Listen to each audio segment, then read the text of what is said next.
Beats. Do your thing. All right, everyone, let's hear it for West High's own Brooke Turner, a.k.a. DJ Hook. Scratching at my first school dance takes confidence. So getting into college, I've got what it takes. Okay, I went to the practice sessions, I slept good, I feel good. We will now begin the test. Please take out your pencils. I got this. We're all good at something. Maybe it's breakdancing or skateboarding or video games. Whatever you're good at, you had the skills to make it happen. And those same skills will help us get to college. Visit knowhowtogo.org to learn what you should be doing right now to prepare for college. Start taking the steps at knowhowtogo.org. I've got what it takes. So do you. Brought to you by the American Council on Education, Lumina Foundation, and the Ad Council.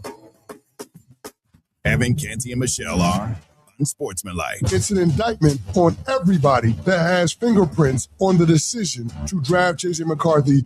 Everybody that had a voice in that room that picked J.J. over Bo Nix is on the hot seat right now as far as I'm concerned. The only question is, how much of a hand did head coach Kevin O'Connell have in all of it? Unsportsmanlike. Weekday mornings starting at 6 Eastern on ESPN Radio and on ESPN2. This is Freddie and Harry.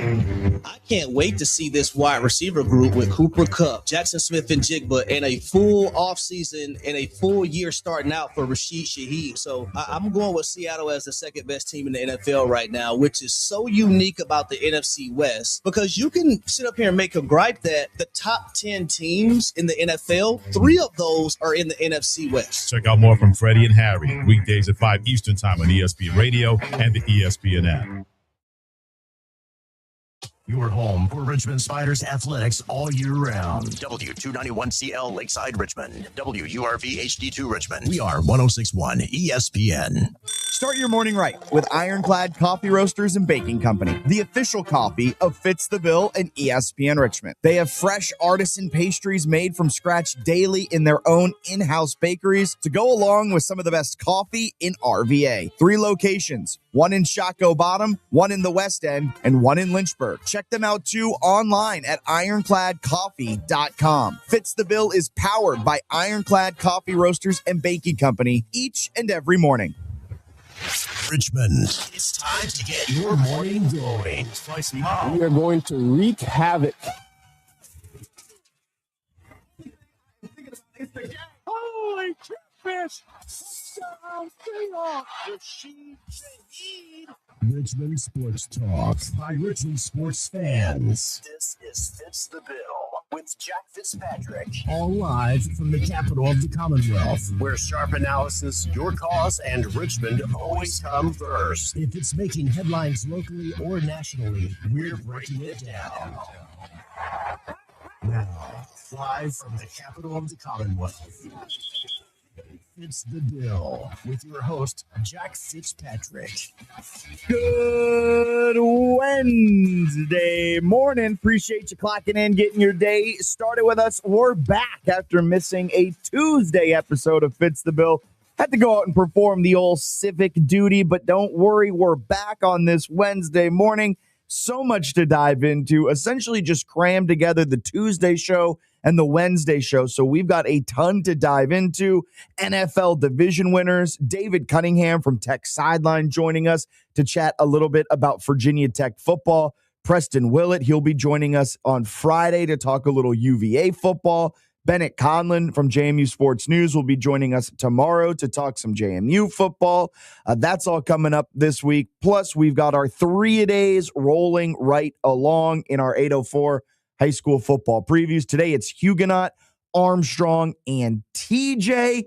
And I say 3-a-days. It's going to shake up a little bit because we missed yesterday as I was out performing my civic duty during the old jury duty, which was an absolute blast. You can hear it in my voice. It was fine. It was fine. Jury duty was fine. It wasn't anything great. It wasn't the worst thing in the world. It was fine. But because we missed those 3, we're going to have to make those up. So we might have a couple of 4-a-days sprinkled in throughout. We'll see how that one kind of unfolds over the next, 8 days minus a couple of weekend days before the season starts.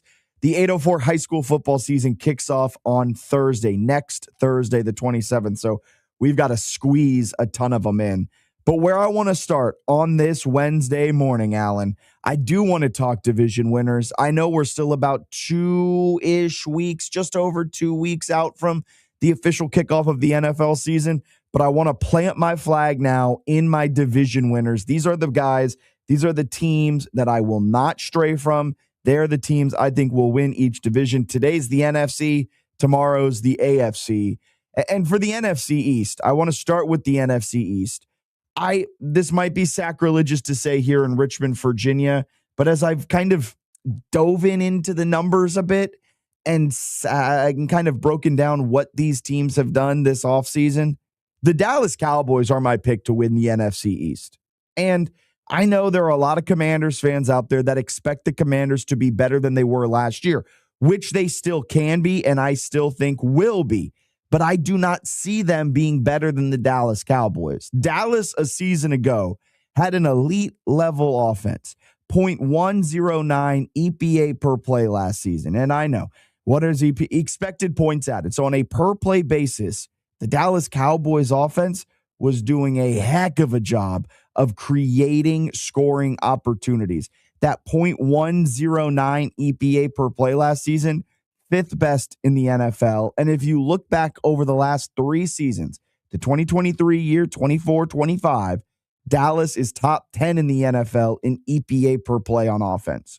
And as you look on the defensive side of the ball, as much as I hated and currently still hate the Micah Parsons trade, I think that was utterly ridiculous.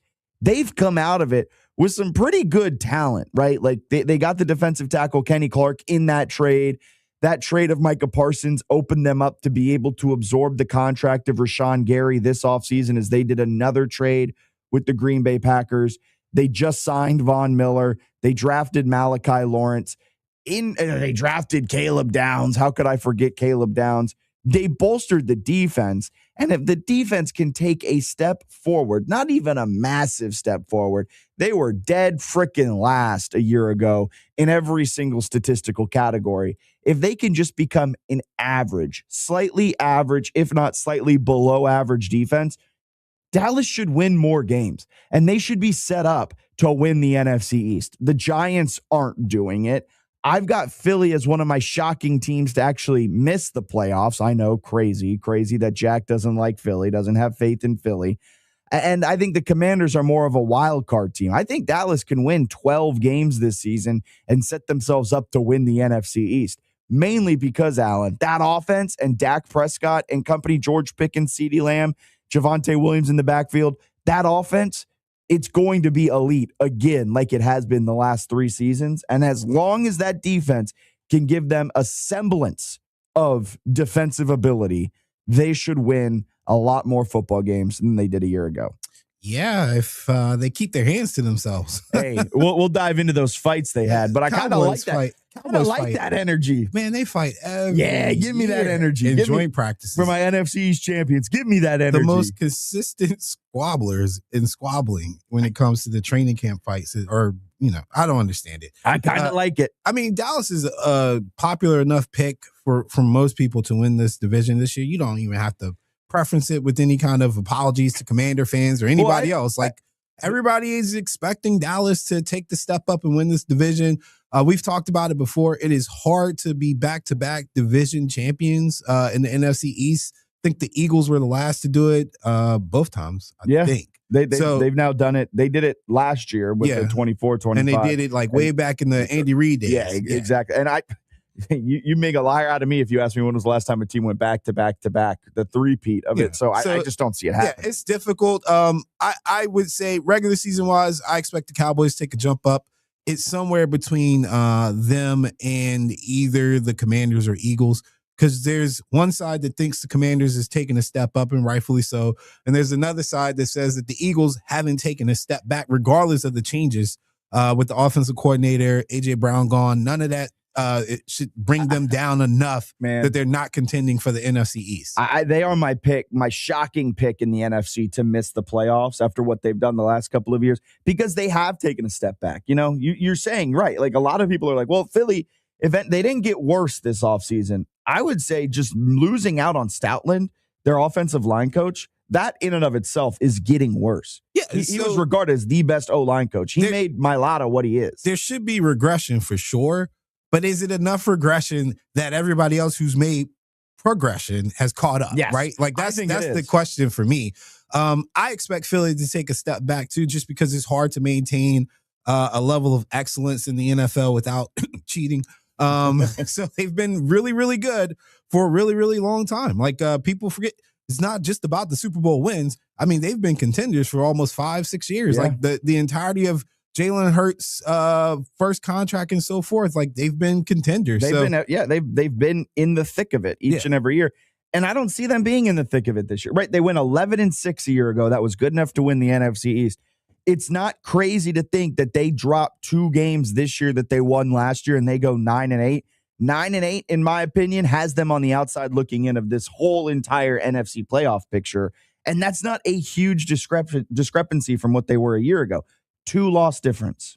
Yeah, I think that gets them out. I think the magic number for the NFC East is 11. You think it's 11? If you can get to 11 wins, you've locked that division down. Because I see Dallas and Washington making the playoffs. That's 2 out of the NFC East. I see the Bears and the Vikings and the Lions potentially out of the NFC North. Packers. I love Jordan Love. I think Jordan Love is a darn good quarterback. I didn't say Matt LaFleur was a coach on my hot seat a couple of months ago, right? But they are a Jekyll and Hyde team, and I just cannot trust Green Bay.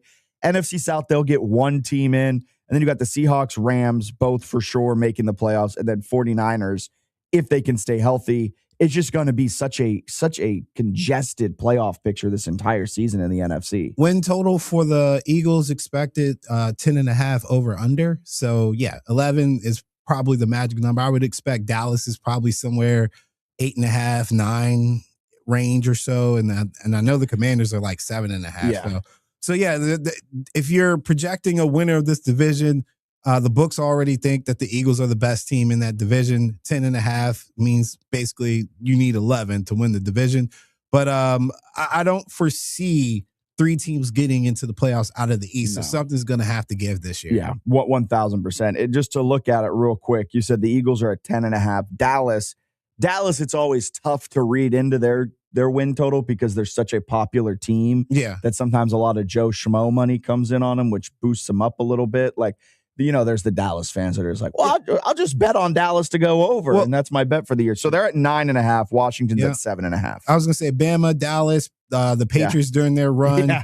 Chiefs during their run. The Yankees, the Dodgers, like all the popular teams. Yeah, you're right. There is some sway. 9.5 seems about fair. And again, if you're going by the numbers, they're saying Eagles and Dallas are the 2 teams to watch in that division. And I do agree that it is Dallas is the team to watch. I think Philly's going to shock a lot of people and be a underachiever this upcoming season. I think they've gone through too much offensive coordinator turmoil. I think the offensive line coach, Stoutland, leaving that team is going to be a massive blow, a blow that we aren't all talking about enough. And then Sirianni, I still don't trust him. And I know that might bring a lot of anger to some Eagles fans out there.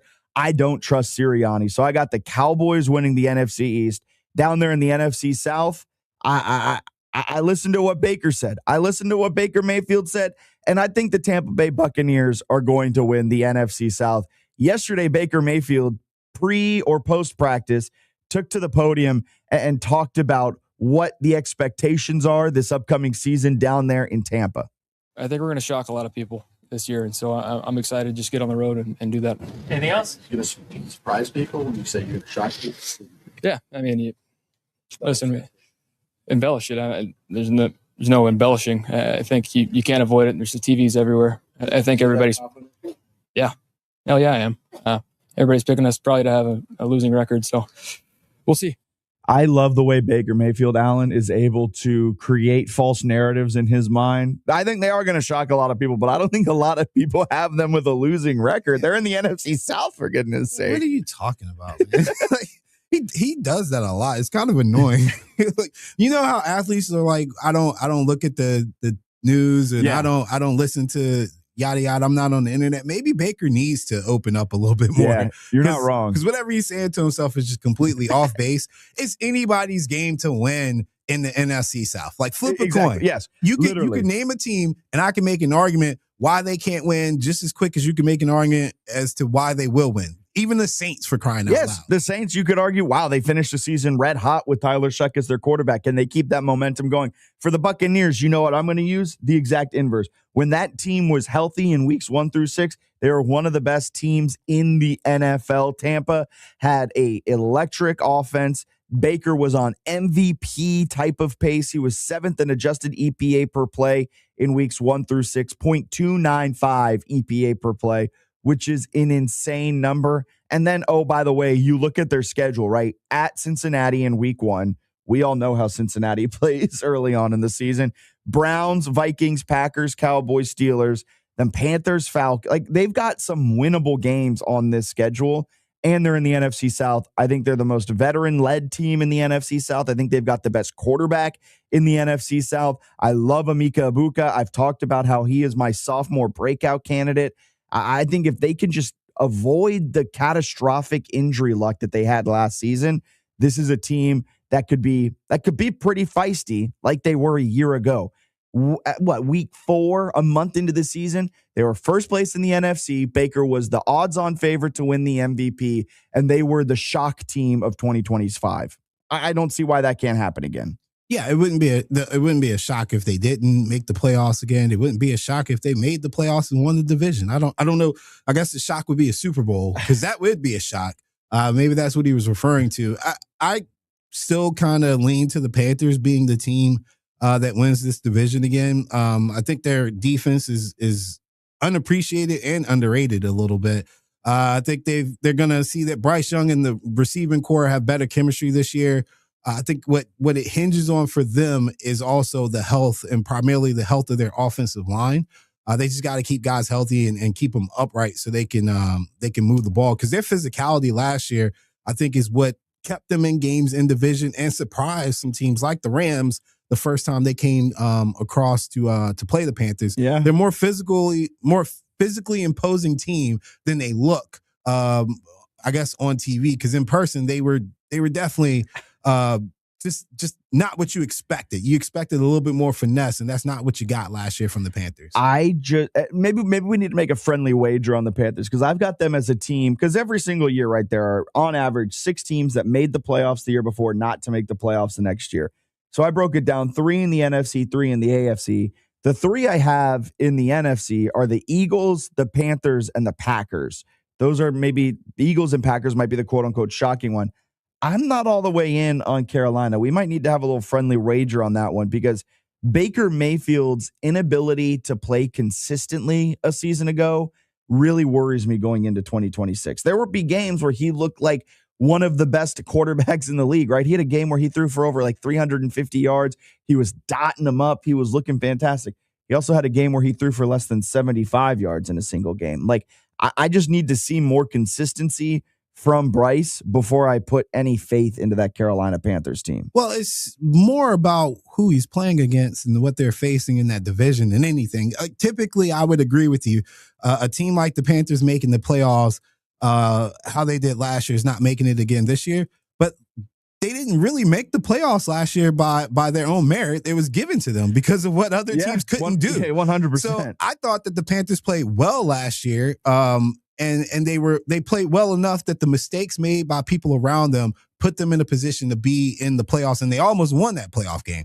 Yeah. I think there's momentum with the Panthers, and we get a more solid approach to their playoff expectations this year. Like, I expect them to win the division without it coming down to the Buccaneers not beating the Falcons or something wild like that. Like, I expect them to win at least 9 games. And honestly, in that division, 9 games is probably what's going to get you the division. That's the level that they're at. We said 11 for the East. Yeah. I'm thinking like 9 for the South will get it done. I just don't know if I have faith in Carolina to get to that point. Because if we're talking momentum, right, the New Orleans Saints are the team with the most momentum heading into the 2026 and all season. All that went down with Tyson, who's out for 2 months. I mean, they did what they did last year without Tyson, right? After their bye week, they went 4-3, and going from once the calendar flipped to December, they went 4-1 to finish out the season.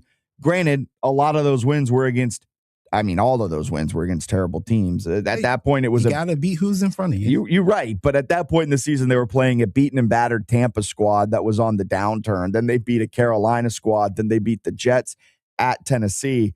Those aren't necessarily world beaters. You're right. You can only play who's on the schedule in front of you. But when people are saying, oh, look at all this momentum, they're great, you then kind of you dive into a little bit deeper. And you're like, okay, well, I would hope you can beat those teams. All these teams in the South need to be consistent away from home. That's the key for them. All these teams in the South need to be careful, or they're going to the XFL soon, or the UFL. It is a strange division for sure. Very strange. 8-9, 8-9, 8-9, 6-11. Those were the 4 teams in the NFC South last year. A 3-way tie atop the division with a 47% win percentage. Jeez, only Panthers won that division because they did not handle business away from home, but they handled business at home, had the best home record of any team in the NFC South. Try to just do that again, man. Like, just try to find some sort of consistency, whether that's at home or on the road. Just find consistency, man. Because like I said, the division has shown you if you take care of business, the people around you are not consistent enough to do their part, and they'll help you. And that's honestly how the Panthers got in the playoffs last year. Like, literally, the Buccaneers and Falcons just dropped the ball more so than the Panthers took it from them. Yeah, 100%. All right, let's get a quick break and step aside. We've got the West and the North in the NFC, the division winners to pick. That's coming up next right here on 106.1 ESPN Richmond. You're with Fitz the Bill on 106.1 ESPN Richmond this morning. Short break. 106.1 ESPN on-air interviews presented by the Herman Allen Plumbing Heating and Cooling Hotline with Lennox products that make the air in your home absolutely perfect. Looking for a great spot to stop by for great food and cold beverages? Make Shepherd Street Tavern your new go-to destination. Frosty craft beers on tap and tavern-style menu specialties such as specialty deviled eggs, barbecued tofu bites, and our signature Devil's Triangle hot chicken sandwich. Now under new management with the same laid-back vibe indoors or outside on the patio. Shepherd Street Tavern is located at 2922 Park Avenue in the Museum District. Check shepherdstreettrva.com for the latest specials and happy hour prices.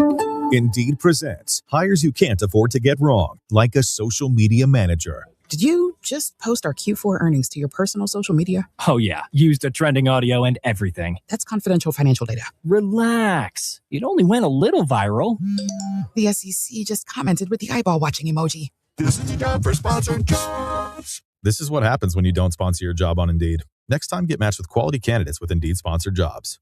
Visit Indeed.com/hire now and sponsor your job today. Lots of places can expose you to identity theft. Oh, no. That's why LifeLock monitors hundreds of millions of data points a second for threats to your identity, which is way more than anyone can do on their own. If we find anything suspicious, like new loans or changes to your financial accounts, we alert you right away, all through text, phone, email, or the LifeLock app.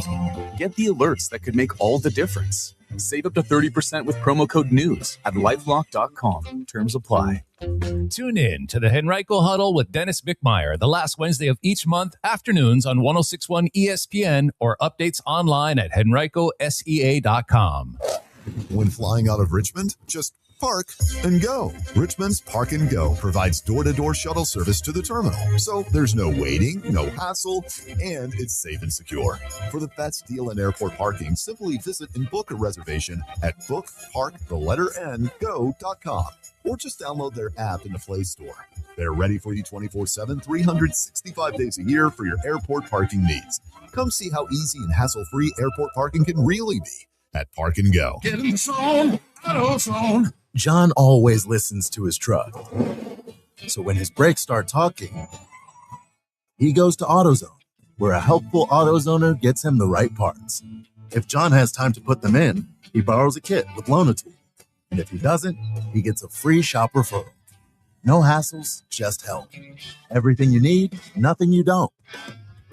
Get in the zone, auto zone. Deposit required for Loan-A-Tool. Restrictions apply.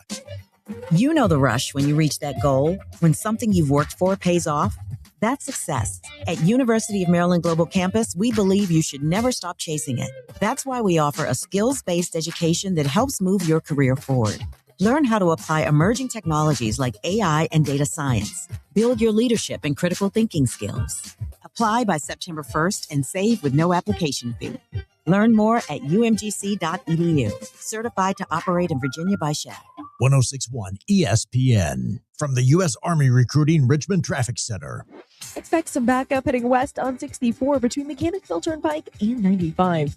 For those of you heading south on 95, expect congestion between Bryant Park Interchange and the Lombardi Street overpass, as well as between Chamberlain Avenue and Hermitage. And just beware of an accident on Bells Road near Richmond Highway. Richmond's Morning Sports Talk. Live, local, and back on 1061 ESPN Richmond.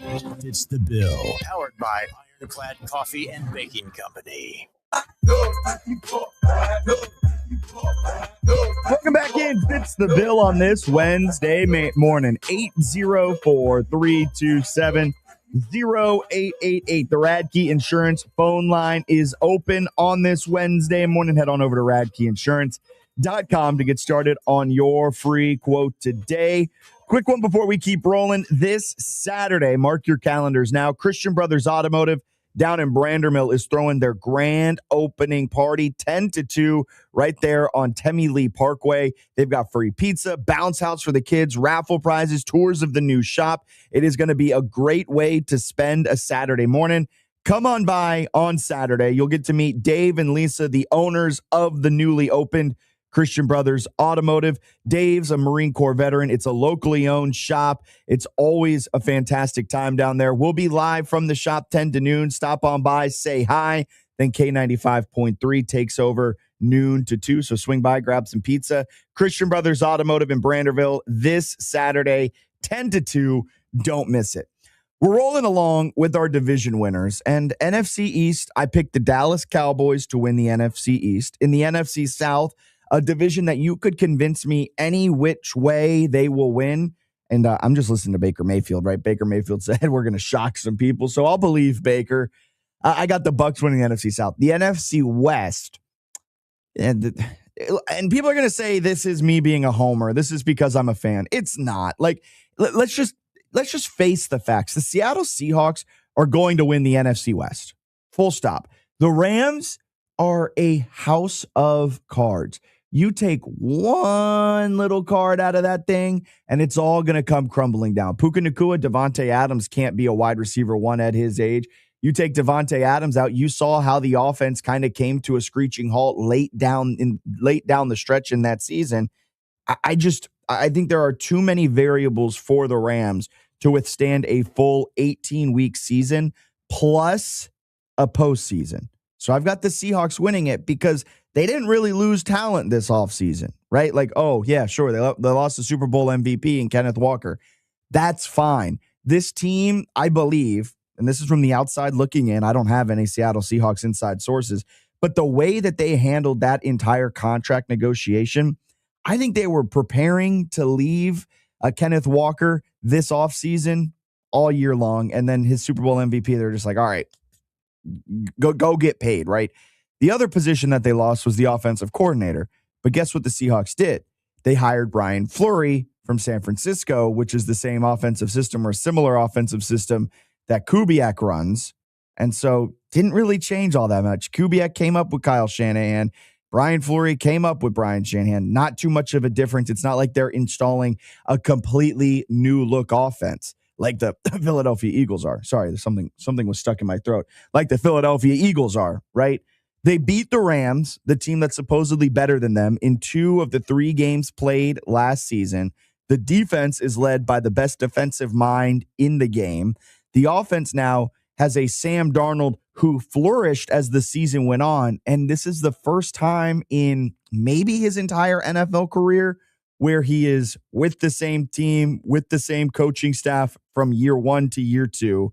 And until proven otherwise, Alan, this is the Seahawks division. It's the Seahawks division to lose. I'm fully backing Seattle to win the NFC West. Yeah, I don't think that's crazy. I'm trying to figure out how do I explain this to people because I guess the people in the NFC West, the fans and players in that division kind of know how things play out. And look at it like rock, paper, scissors, right?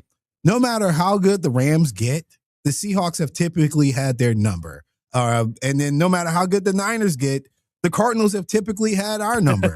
And then when the Rams, they're kind of like a tiebreaker. Sometimes it's the Niners, sometimes it's the Seahawks. It's never the Cardinals, right? Like, that's how the division works. So, except for that one time Bruce Arians was there, and everyone's like, how'd they get good? Yeah. So my expectation is there will be flashes of chaos, but the Seahawks, as long as Sam Darnold stays healthy, I know I haven't said that before, but I don't like what I see in Milroe or anybody behind him, capability-wise for that offense. You hater on Jalen Milroe, man. I never liked him. Maybe I'm a lank. But I've never liked him, so it's fine with me. You wouldn't. Never mind. Yeah, we won't dive into that acronym. Please do. I can't. But it's you know what Reese Davis says. Yeah, it's fine with me. People picking the Seahawks. I see them hitting the ground running defensively, virtually the same, and then offensively, yeah, you lost Kenneth Walker. Charbonnet, I think they got the back from Notre Dame Price. Yeah, Jadarian Price. Yeah, and then they also signed Emmanuel Wilson, who was like this fun gadget guy from Green Bay. So I feel perfectly comfortable with it being Seattle. You want to hear a crazy stat too? Yeah. He is 7-0 in same season head-to-head rematches. That's Mike McDonald. Yeah, no, Mike McDonald has the number of all these coaches. Like, he has ascended as the apex coach for sure. He's got McVay's number. He's definitely got Kyle's number. Now McVay and Kyle can maybe get together in the offseason and figure out a way to beat him since they used to work together. But it simply boils down to the Seahawks have too many playmakers on defense, and there's just not enough bodies you can throw at them. There's not enough looks you can give them. There is nothing you can show Seattle that from a personnel standpoint they can't match up with. You can go big, they can go bigger. You can go fast, they can go faster, right? Like, it's just one of those things where they've got to beat themselves in certain games in order for the Niners and the Rams, I think, to beat them this year. There's a stat out there / just a piece of interesting news and notes when it comes to Seattle Seahawks. Seahawks are the first, because they just signed Devin Witherspoon to that massive extension, early this week, late last week. Signed into that massive extension. So now they have the highest paid wide receiver and the highest paid defensive back. It's the first time in NFL history that one team has the highest paid both on both sides of the ball. I believe that's the stat, which is just crazy. That's actually interesting because, usually they do cut ties with somebody. They don't want to be the highest on both sides. And this is why we talked so much at the end of last season. Have the Seahawks changed the meta of how teams are going to approach the quarterback position? Because guess what? They went out and they essentially got Sam Darnold off the trash heap, a guy that they knew could run an offense at an average mark, have such an elite defense, similar to what I think the Minnesota Vikings are going to do, which is kind of ironic that Sam Darnold is the guy that they got rid of. I digress. Well, they can't make the same mistake twice. You say that. Fool me one time, shame on. You can't get fooled again. That's what Minnesota's doing right now. But like, They have all of this excess cap space because they've saved so much money on Sam Darnold that like they are able to maneuver in ways that other teams can't. And it's been able to keep them with JSN, with Witherspoon, set up those contracts where they're a little bit more front heavy so that when more guys need to get paid down the road, like a Byron Murphy, like a potential Sam Darnold extension, maybe Jadarian Price, he erupts and he's great and he needs a new contract, whatever it is. They have set up these contracts where they're able to pay them a lot of money up front and then kind of have that dwindle down so that they're in a really, really advantageous spot to have success for the next 2, 3, 4 years. I would imagine Sam Darnold's not going to try to price himself out of a situation like this anyway. I don't think so either. And that's the other part of it. They got a pretty good teammate, it seems like, with it all. Over in the NFC North, this is probably my biggest shock on the NFC side. Not probably. This is my biggest shock on the NFC side. I've got the Minnesota Vikings winning the NFC North because Kyler Murray is objectively the best quarterback Kevin O'Connell has had to work with since stepping foot in Minnesota. And I say that knowing he had Sam Darnold and he got 14 wins with him. I'm saying that knowing he started his career in Minnesota with Kirk Cousins. I do believe Kyler is the best quarterback he has had to work with when it comes to play inside the pocket, mobility, what he's able to do when a play breaks down. Kyler is going to give Kevin O'Connell so many new choices that he's never had to deal with. And the offense should improve from last season with Kyler calling the shots. And guess what? Even with a bad number 9 in J.J. McCarthy, right? Still went 9-8 last year. Still went 9-8. Defense, it's been elite. It is elite since Flores took over as the defensive coordinator in 2023. It's a negative 0.066 EPA per play. That defense, since Flores took over on a per play basis, is hurting opponents' chances at scoring. That's the goal of the defense, right? And since 2023, Minnesota's defense ranks second in EPA allowed per play over that span. The only team better than them, the Cleveland Browns.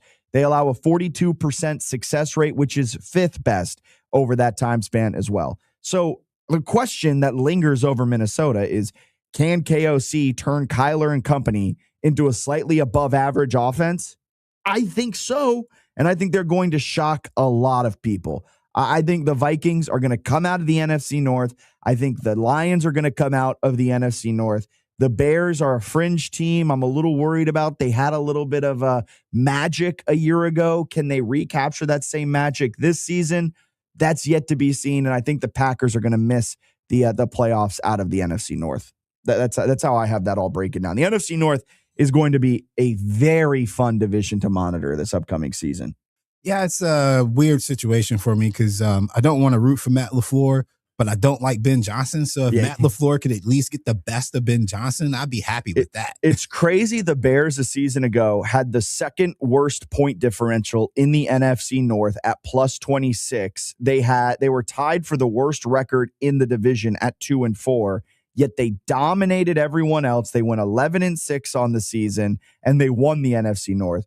There are a couple of stats, a couple of insights there that make me believe that they are going to regress by a couple of wins this season.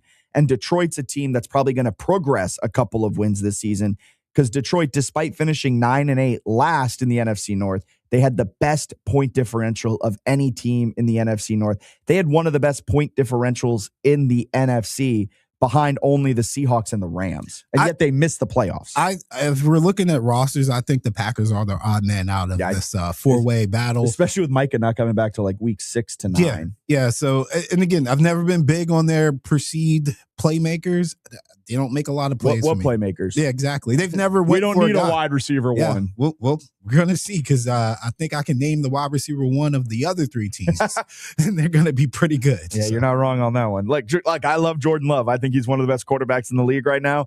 But when he's throwing to me and you at the wide receiver spot, and Caleb and Caleb's throwing to Roma Dunze and Luther Burden, Kyler's throwing to Jettas and Addison, Goff is throwing to Amon-Ra and Jamison Williams. And Green Bay's number 1 receiver is Christian Watson, who has yet to play a full season. Yeah, I think he plays like every 4 games. Yeah, that's what his contract states. Kind of sad. Let's go ahead to the phone lines. Radkey Insurance phone line 804-327-0888. We've got Bruce on line 1. Good morning, Bruce. How are we doing? Good morning, Fitz.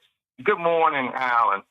Hey, Fitz, I think I'm right into your bailiwick, and you set up a great segue. I know you've been watching Hard Knocks, but Alan, I just want to say, man, so I'm going to talk about last night, but even last week, they featured a lot on the defensive side of the ball for Seattle. And that defense, man, is just something incredible. I mean, the coach had to tell the linebacker to slow your roll because he was coming too close to Donald. Yeah, he was fighting everyone. In practice. But let's talk about JSN.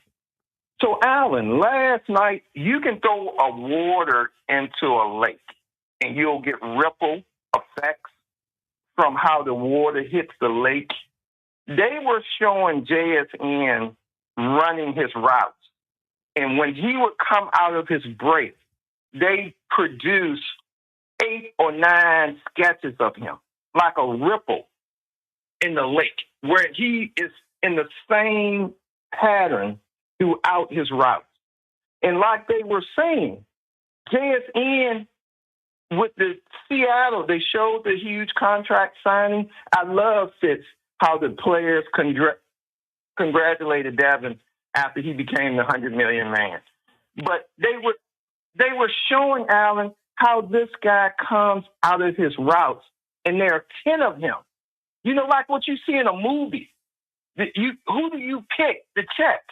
There are too many of him coming out of his routes. That's how hard of a cover he is.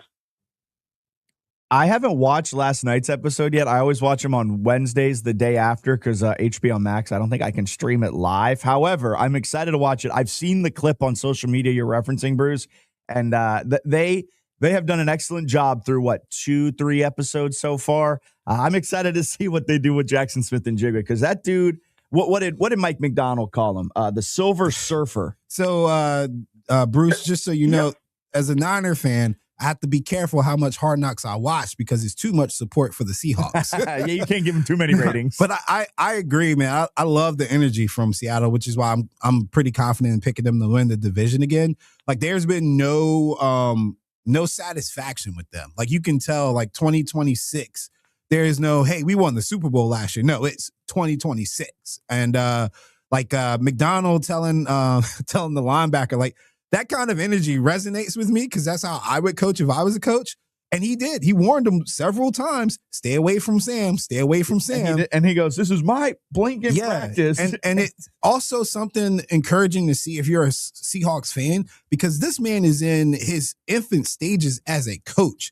And he's able to look at arguably one of his best defensive players and literally tell him, I run this team. And for coaches to do that to their best players, I think people respected Popovich and a couple other coaches because they would openly rip their best players just like they would anybody else. And that gives you respect and it builds better chemistry with the team. And it also holds them guys accountable. Yeah. And look, guys, I want to leave with 2 points. It was interesting. And I know you both saw this.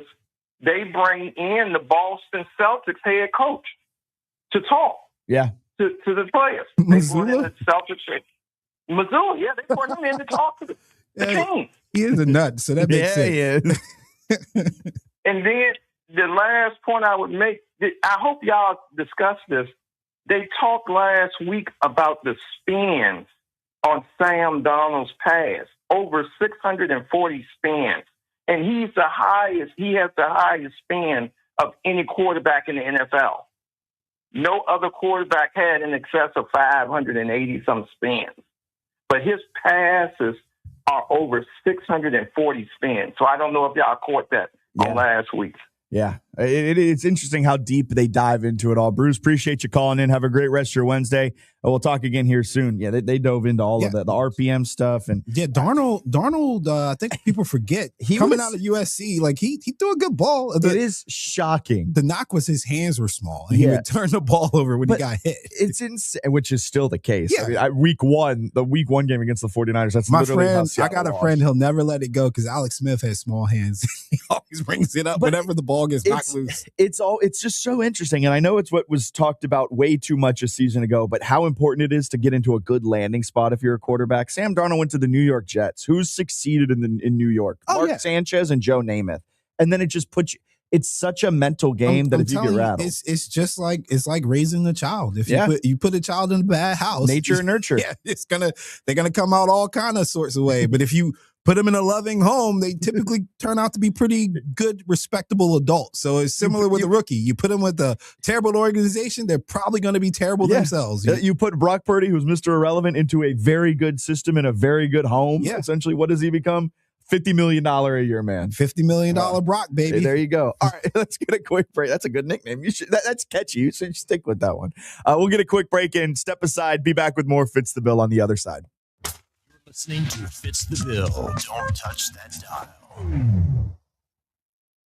Your trash is treasure at CNC Colored Recycling. From copper wire to radiator ends, cans to lead batteries, CNC Colored Recycling will pay cash or check for your unwanted scrap metal. No load is too large or too small. Don't dump it, recycle it, and get paid at CNC Colored Recycling, just south of Maple Street on Route 1 in Ashland. Free local container service is available too. CNC Colored Recycling, open every weekday and a half day on Saturday. Check the latest cash scrap prices online right now at cccullet.com. That's CCCULLET. That pallet of pavers collecting dust, the beginnings of a garden, those stray fence posts. Are you haunted by half-finished projects on your land? John Deere is here to say, not anymore. Our compact tractors allow you to swap implements easily, and they're backed by the nation's largest dealer network. You always had the right idea, and with the right tools, those projects can get finished for good. Nothing runs like a Deere. Learn more at johndeere.com/compact tractors. You're still glowing, flirting, grooving. You've still got it. But your immune system weakens as you age, making it harder to fight illnesses like pneumococcal pneumonia and RSV. Vaccines are a key part of any health routine and can help protect you from getting really sick. Ask your doctor or pharmacist which vaccines you need. See more at PfizerForAll.com. Sponsored by Pfizer.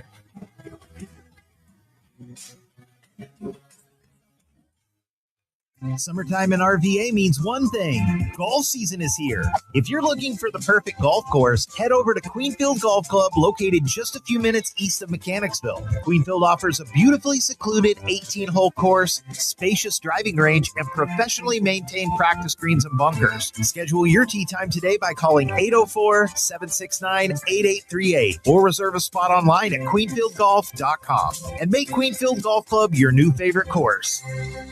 1061 ESPN on-air interviews presented by the Herman Allen Plumbing Heating and Cooling Hotline with Lennox products that make the air in your home absolutely perfect. Here's the deal. The government is over $38 trillion in debt, which means the IRS isn't slowing down. And the tax code is complex and unforgiving. So it's not surprising if you're one of the millions of Americans that owe back taxes to the IRS. Unfortunately, they're the world's most powerful collection agency with the ability to garnish your wages, seize your bank account, and even take your home or business. But don't be stressed or worried any longer. We're Optima Tax Relief, America's most trusted tax resolution firm. We have resolved over $3 billion in tax debt for our clients. Our award-winning professionals deal with the IRS every single day, protecting our clients and preparing them for the best possible resolution. For tax help you need, for tax help you can trust, give Optima a call today. Call 800-343-6460. 800-343-6460. 800-343-6460.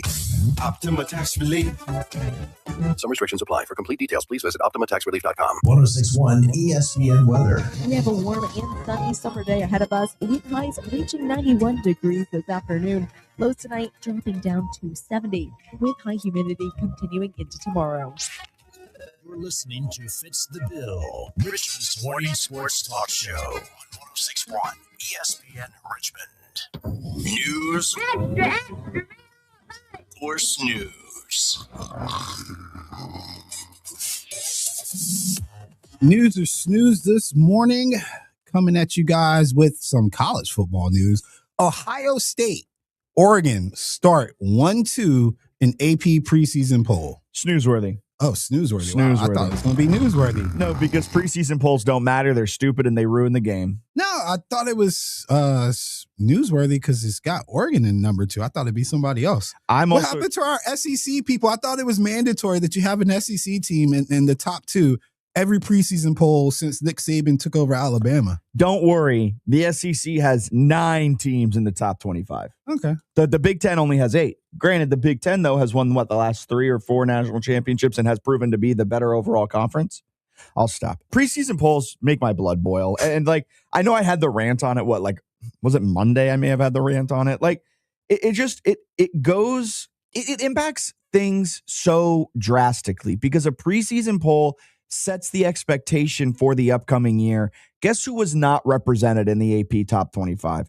Not a single G6 team. Guess what has happened each and every year since the group of 6 became a thing?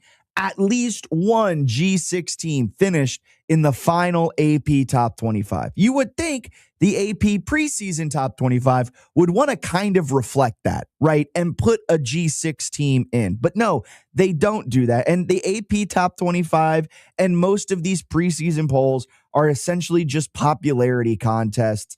And it's so frustrating because it's just so frustrating. I mean, it's brand recognition. You're right. And Indiana and Miami just won the national championship. I would argue Miami got better this offseason. I know they lost a couple of key guys on their defensive line, like Ruben Bain, like Akeem Mesidor. I get it. Oh, no, they're without Carson Beck. Guess what? They improved the quarterback position. Malachi Toney's going into year 2 and is going to be the most dominant wide receiver in college football, and they should be number 1. They received 1 first-place vote, and they are sitting 7th in the preseason top 25.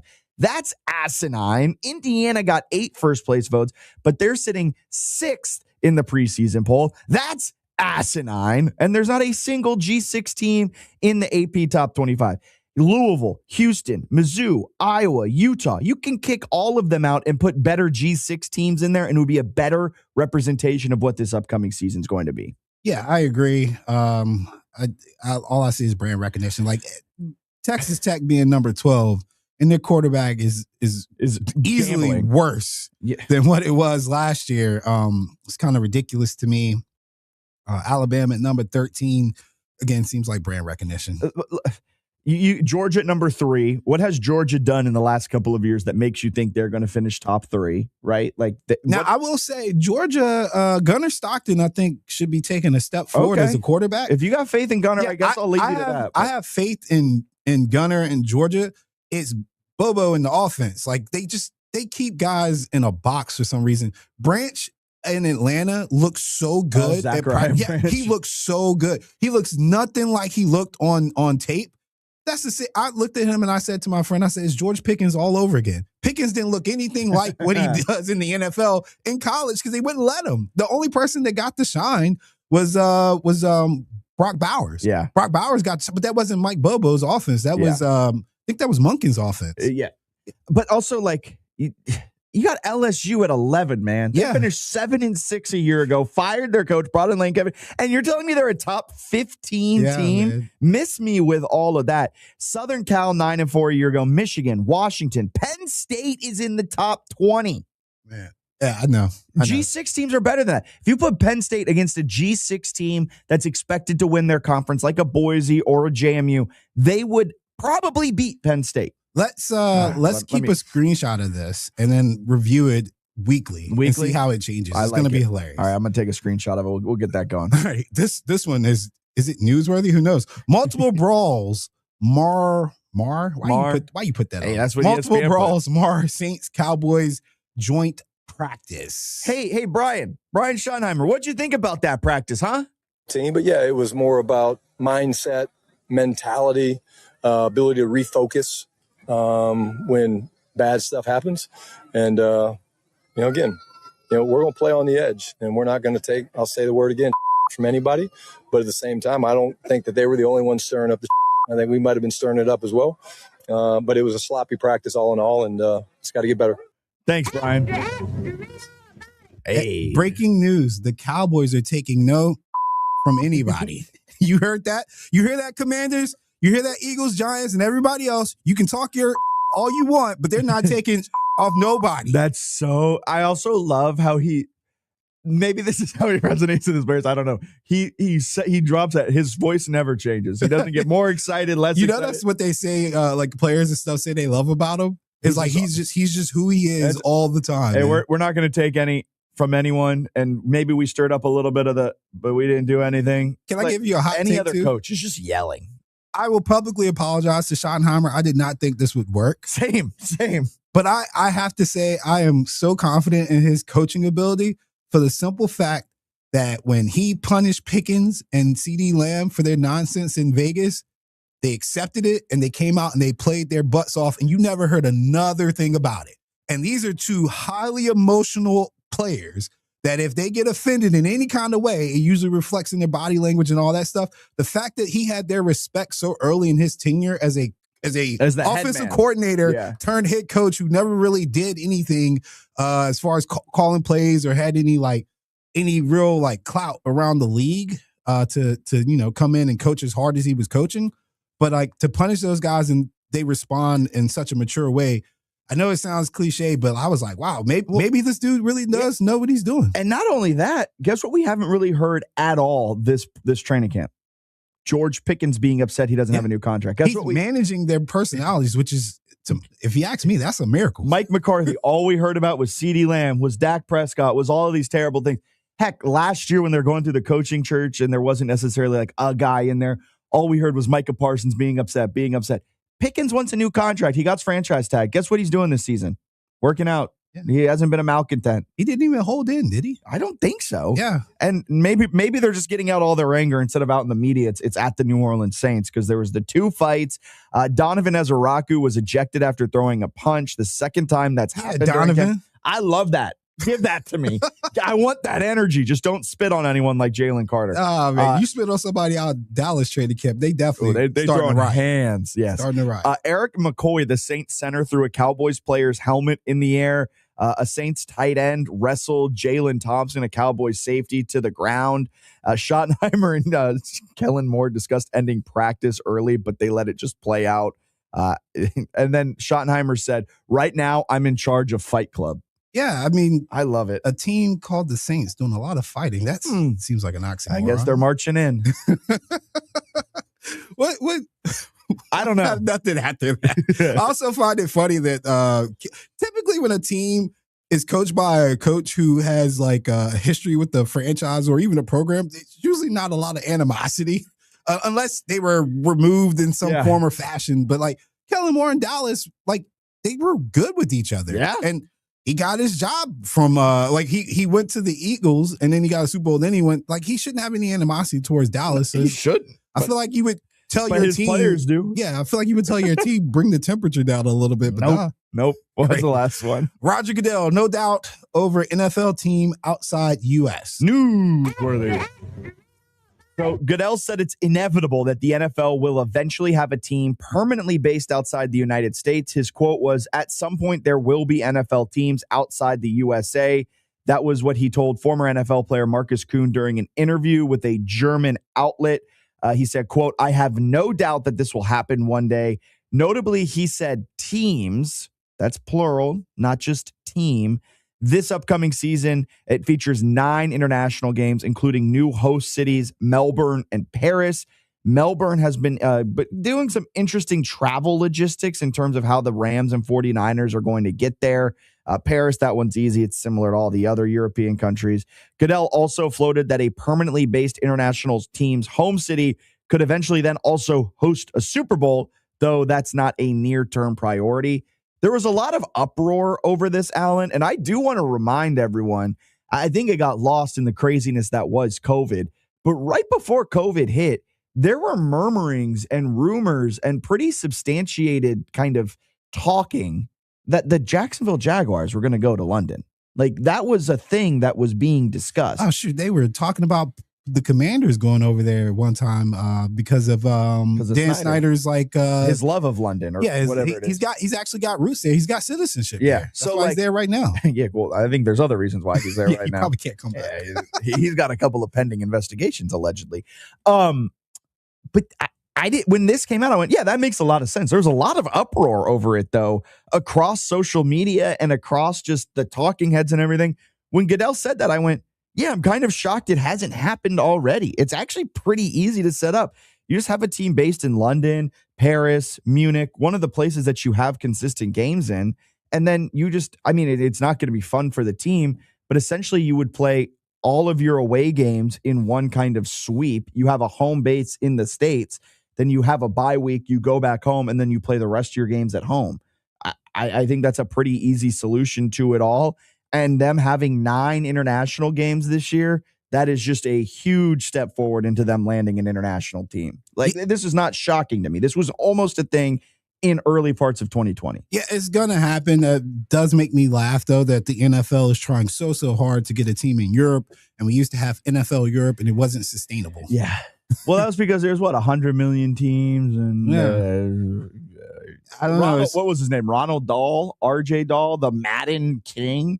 He was always a free agent in Madden that you could go out and get. He was like a 56 overall, but boy, that guy could sling it. Yeah. So it's good to see the game evolve and spread out. I don't know what that's going to do long term for the players, though, because they get travel costs and all that stuff. I know people are like, well, they get paid a lot of money.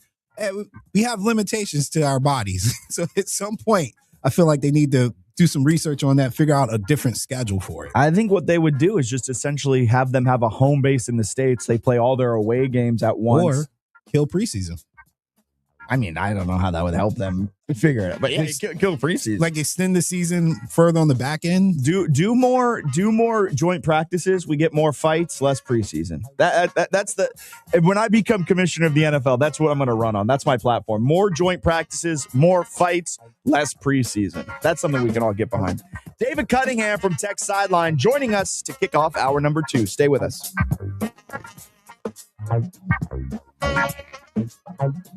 Hey, this is Michael with Incredible HVAC. We're a locally owned business, and we know how important it is to be comfortable in your own home. No matter the time of the year, if your heating or cooling system is not performing like it should, visit IncredibleHVAC.com. When you choose Incredible HVAC, you're not just getting great service, you're also helping our community. $25 every tune-up goes to our local food pantry, and we're proud partners of the Kiwanis Club, Optimist Club, and Share the Love organization. Incredible HVAC not only brings comfort to your home, but also to your community. Stop by Grabo Sports Cards, the preeminent sports card shop in the Mid-Atlantic, located next to Parlay Bar and Lounge and Scott's Addition for a wide selection of baseball, football, basketball, soccer, UFC, WWE, Pokemon cards, and more. Check us out on Instagram, Facebook, TikTok, or our website at grabos.co, or pop into one of our live breaks on Fanatics Live or eBay Live. Thank you from Grabo Sports Cards. Indeed presents hires you can't afford to get wrong, like a social media manager. Did you just post our Q4 earnings to your personal social media? Oh, yeah. Used the trending audio and everything. That's confidential financial data. Relax. It only went a little viral. The SEC just commented with the eyeball watching emoji. This is the job for sponsored jobs. This is what happens when you don't sponsor your job on Indeed. Next time, get matched with quality candidates with Indeed sponsored jobs. Visit Indeed.com/hire now and sponsor your job today. Lots of places can expose you to identity theft. Oh, no. That's why LifeLock monitors hundreds of millions of data points a second for threats to your identity, which is way more than anyone can do on their own. If we find anything suspicious, like new loans or changes to your financial accounts, we alert you right away, all through text, phone, email, or the LifeLock app. Get the alerts that could make all the difference. Save up to 30% with promo code NEWS at LifeLock.com. Terms apply. Your home for Richmond Spiders athletics all year round. W291CL Lakeside Richmond. WURV HD2 Richmond. We are 106.1 ESPN.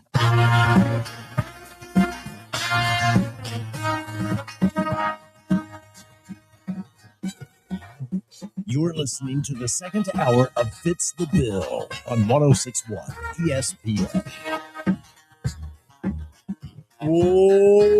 Welcome in hour number 2 of Fitz the Bill as we're rolling right along on this Wednesday morning. ESPN Richmond app, ESPNRichmond.com, streaming live on Facebook, Twitter, and YouTube. Here in hour number 2, coming up at 9:30, we've got our 3-a-days, our high school football previews.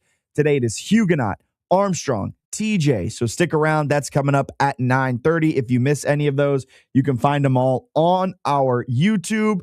But as we start hour number 2 on this midweek edition, we are joined now by David Cunningham from Tech Sideline. Good morning, David. How are we doing? How's Tech Camp treating you? Good morning. It's great to be with you as always, Jack. Camp's been good. It's and you can just smell that fall is approaching. And we're going to have college football here real soon. I'm stoked. It's been pretty good. First Hokies camp under James Franklin, and you can tell the Hokies are bigger, faster, stronger, literally. I don't mean to exaggerate there. So walk me through that, because this is the first camp under James Franklin. There's been a lot of hype. There's been a lot of expectations. Got a couple of votes in the preseason AP Top 25. Franklin was at ACC kickoff. We talked about it down there in Charlotte. You guys have won the offseason. Virginia Tech won the offseason, all of that. But in terms of camp itself, compare and contrast this camp to past camps that you may have seen under Pry or even Justin Fuente. I think the biggest thing is that the Hokies are in really, really good shape. And I think the strength and conditioning program in the offseason particularly, James Franklin coming in December, getting guys in the spring, and then kind of transforming their bodies. Jack, these guys all look the part. And if you break up the roster by position and go through, all the guys at a certain position are basically around the same weight. Like they have really kind of streamlined everything. And I think that goes back to the nutrition and conditioning part of everything. That's very important. Like Virginia Tech has a bunch of offensive linemen now that are over 300 pounds. Before, there were a handful. Yeah. Like you're getting bigger. When you play in big time games, you need to have guys that look the part and can hold up in that realm. So I think like you go out to practice, as we will later this week, and you just notice that unlike past camps, these guys are much bigger. And that sounds kind of silly to say, but it's the truth.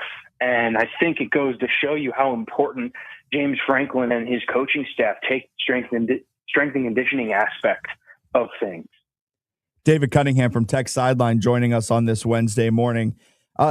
Taking a look at some of those bigger, faster, stronger guys on the defensive side of the football, has anyone kind of stood out? I know Kamari Copeland, he was getting a lot of headlines down there at Charlotte. Has there been anyone else that has kind of stood out in your eyes that has maybe surprised you with the way that they have been performing or how coaches have talked about them so far through camp? I think there are a couple guys here. When you're talking about the defense, I think you've got to start with the cornerback room because that room is loaded. It's stacked. That is the room Virginia Tech feels best about on that entire defense. They've got a lot of guys that they can play. It's good that Jacquez White is healthy, but you can kind of go down the list of guys like Kenny Wosley, Cam Chadwick, guys with experience that I think, along with some of these young guys like Xavion Cleveland, Jamari Deloach, they've all kind of got a different style of play. And I think the Hokies feel like any of those cornerbacks, 8 or 9 or 10 guys, can potentially help them this year. It's a very deep room, almost a complete 180 from where the Hokies were last season, where that was one of the weakest links on the team. I also move up to the defensive tackle.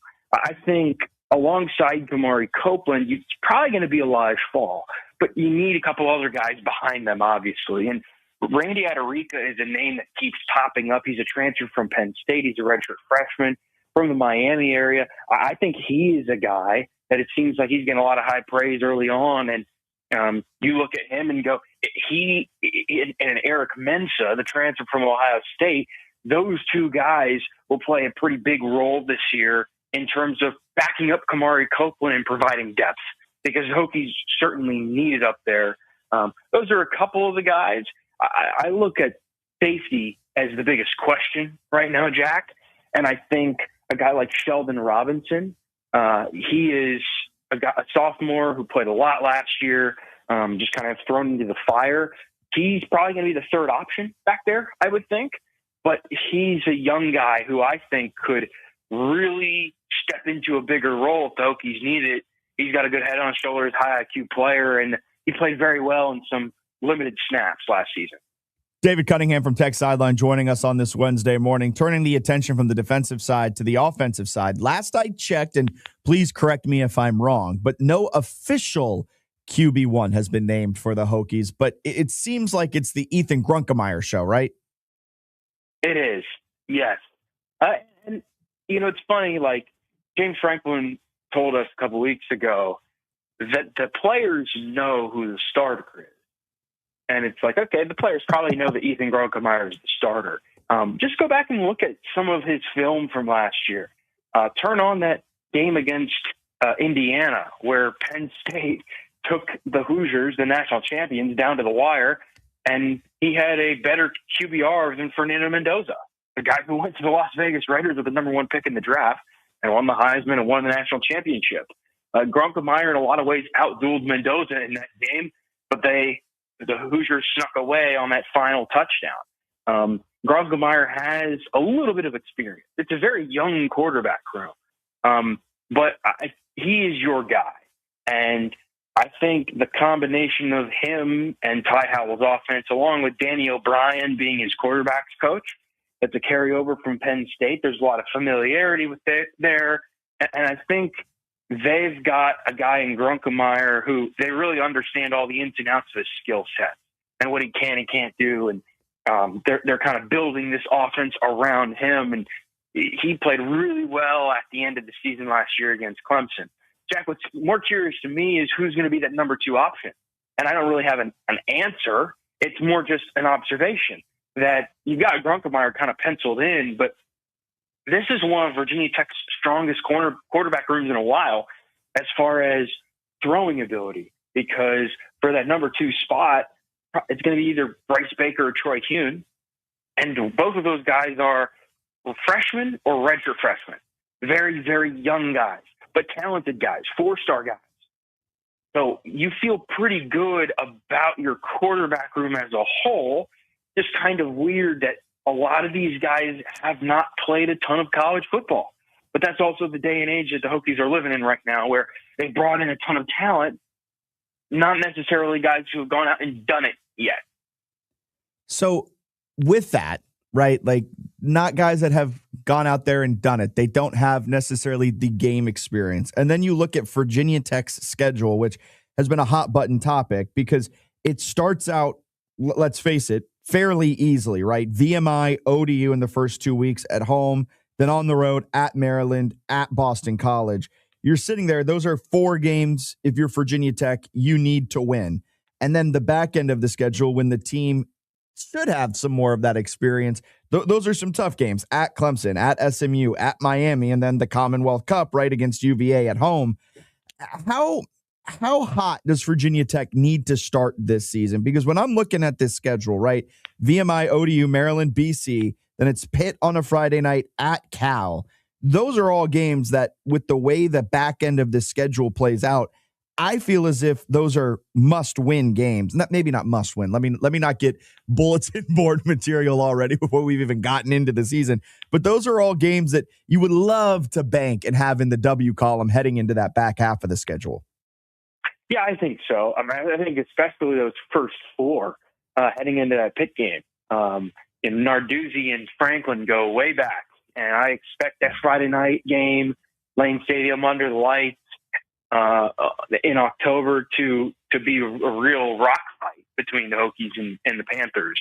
But I think those first 4 games, Jack, are really important, both in terms of the long-term success and development of the program, the record this year, but also like just giving fans hope and continuing to give them hope. Like, I think that's what Virginia Tech fans are kind of clinging to right now. Like, they've got James Franklin. He's the new shiny toy, and they're like, oh, this is awesome. We've got hope again, right? If you go out and lay an egg in those first couple of weeks of the season, it's all kind of going to go out the window, and they're going to forget about the whole offseason. I think it's important to continue to build on that. And I look at that Maryland game, and I go, the Hokies need to win this game because they have not beaten a non-conference Power 4 team since 2017. That was West Virginia at FedEx Field. It's been a long time. It's been almost a decade. They just have not played well against non-conference foes. I mean, even talking about the likes of Rutgers and Vanderbilt and Purdue. And I think that would go a long way. And I don't know, Maryland's not that great of a team, but it would go a long way, I think, in just showing that Franklin is building something. But yeah, Boston College right after that on the road, Pitt, Cal, Georgia Tech, like that's up through those first 6-7 weeks of the season. And you're looking at those games going, they're all winnable, but they're not going to be easy. You got to go to Cal and play JKS there. Alberto Mendoza comes to your place with Georgia Tech. Like, these are going to be good quarterbacks you're going to have to face. They're going to get tested. So I think it's even more imperative that they get off to a good start. Like, those first 4 games, I think, are probably the easiest. And then it's, okay, where can you build on from there? Because, Jack, I'm just picturing that Friday night game, Pitt comes to town, Blacksburg's rocking, Hokies might even be in the top 25 if they're 4-0. There's all this hype around the program. Like, that is something that Virginia Tech and Blacksburg desperately need. Because if you get that, who knows what's going to happen at that point. But a good start is imperative. David, has Franklin talked about these preseason expectations and kind of the hype around the program throughout camp? Has he talked about how they've tried to maybe minimize the quote-unquote noise, things of that sort?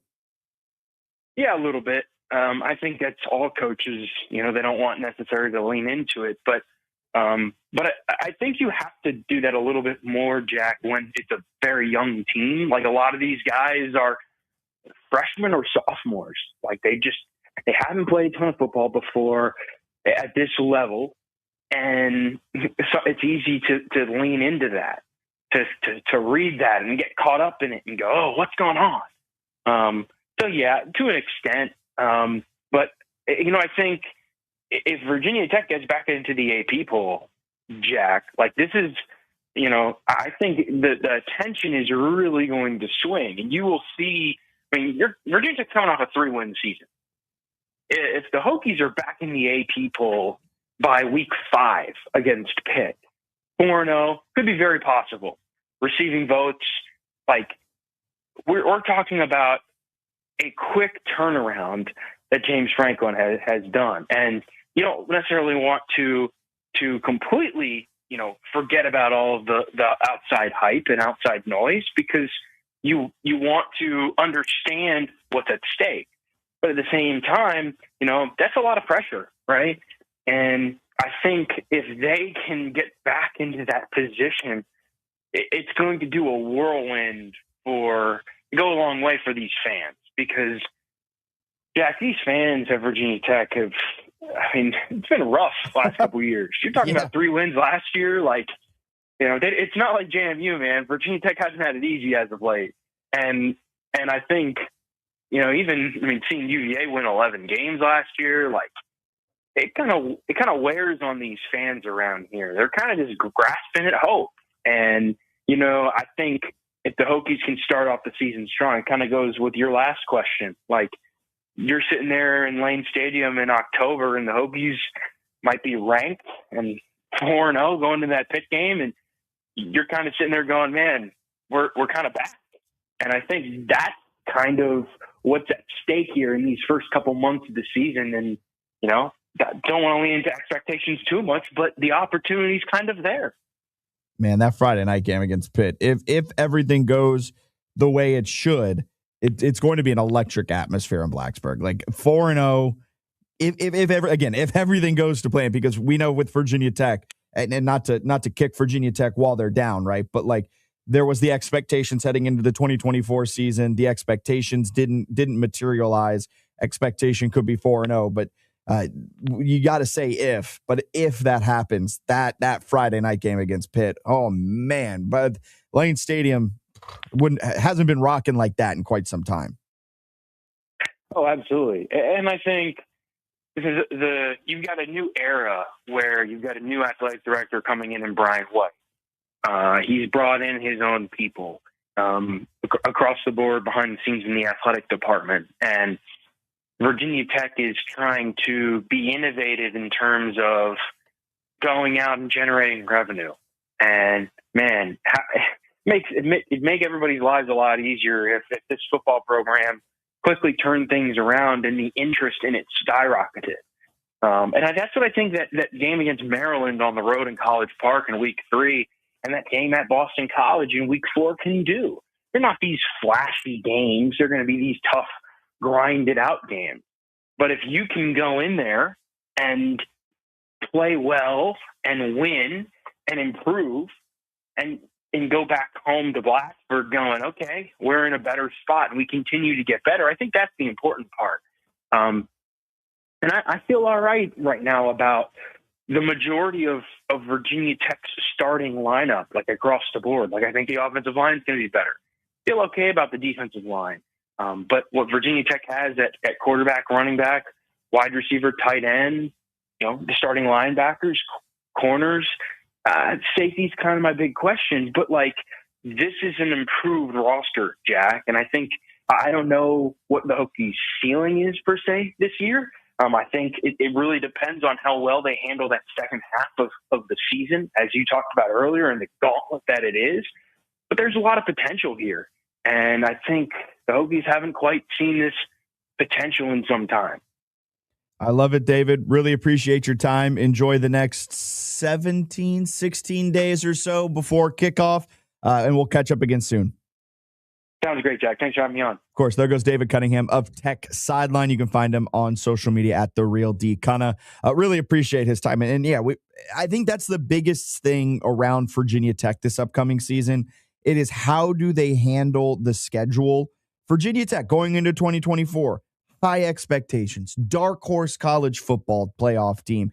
They were the dark horse ACC champion because they returned so many starters. The expectation was that they were going to win a lot of games. That expectation didn't come through. So now in 2026, right, the expectation is she'll probably start 4-0. But the way the recent history has showed us in Blacksburg, you can't bank on that type of stuff happening. Like, that just isn't what has happened at Virginia Tech. Maybe the Franklin stuff can kind of put this new life into it, which I fully believe it can.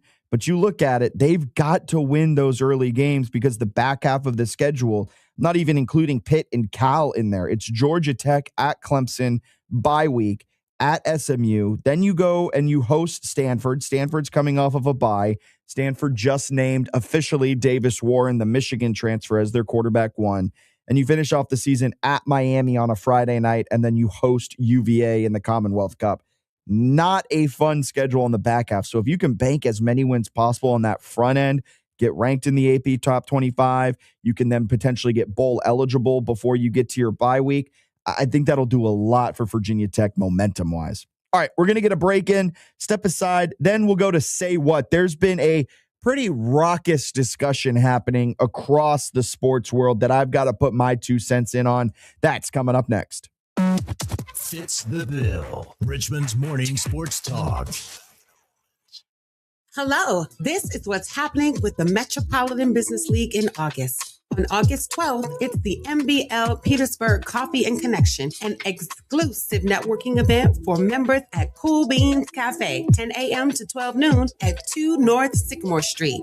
On Sunday, August 16th, join us for a town hall discussion supporting small businesses from 6 to 8 p.m. at the City Point Resource Center, located at 325 Brown Street in Petersburg. Then on Wednesday, August 19th, link up and lace your best sneakers, bling for the MBL Happy Hour celebration at our 1717 East Carey Street rooftop from 6:30 to 8:30 p.m. This event is free, but you need to register at thembl.org. In celebration of Black Business Month, the MBL invites you to expand your network and share your business insights.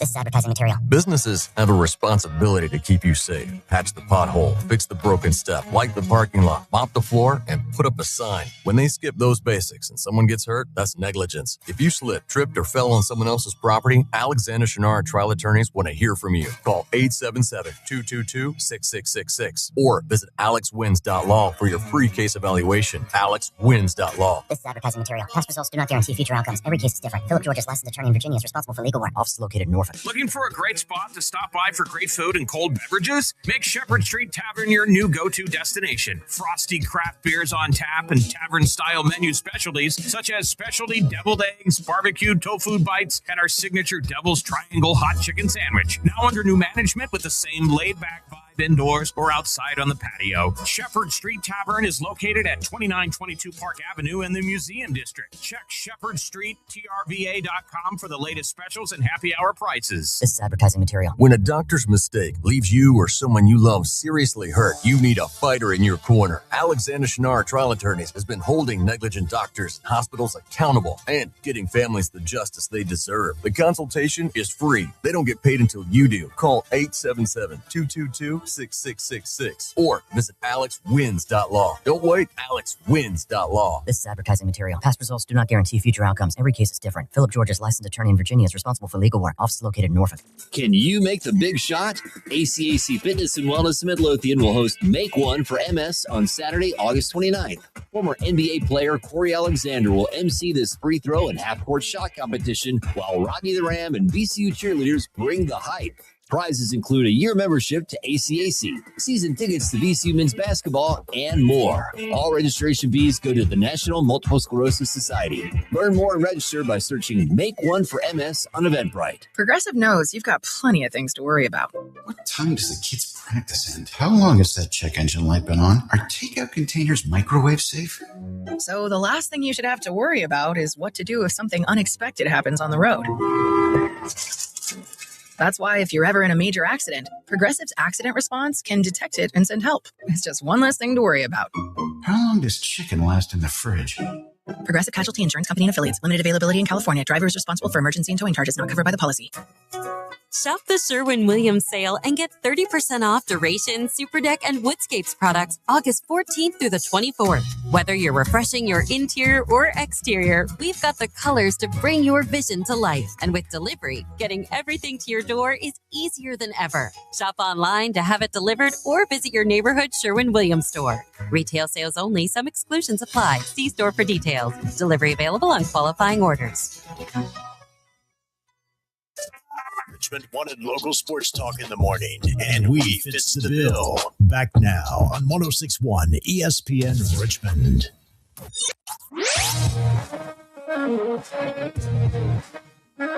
What are you saying? Excuse me? What? Excuse me? What? Say what? What the are you saying?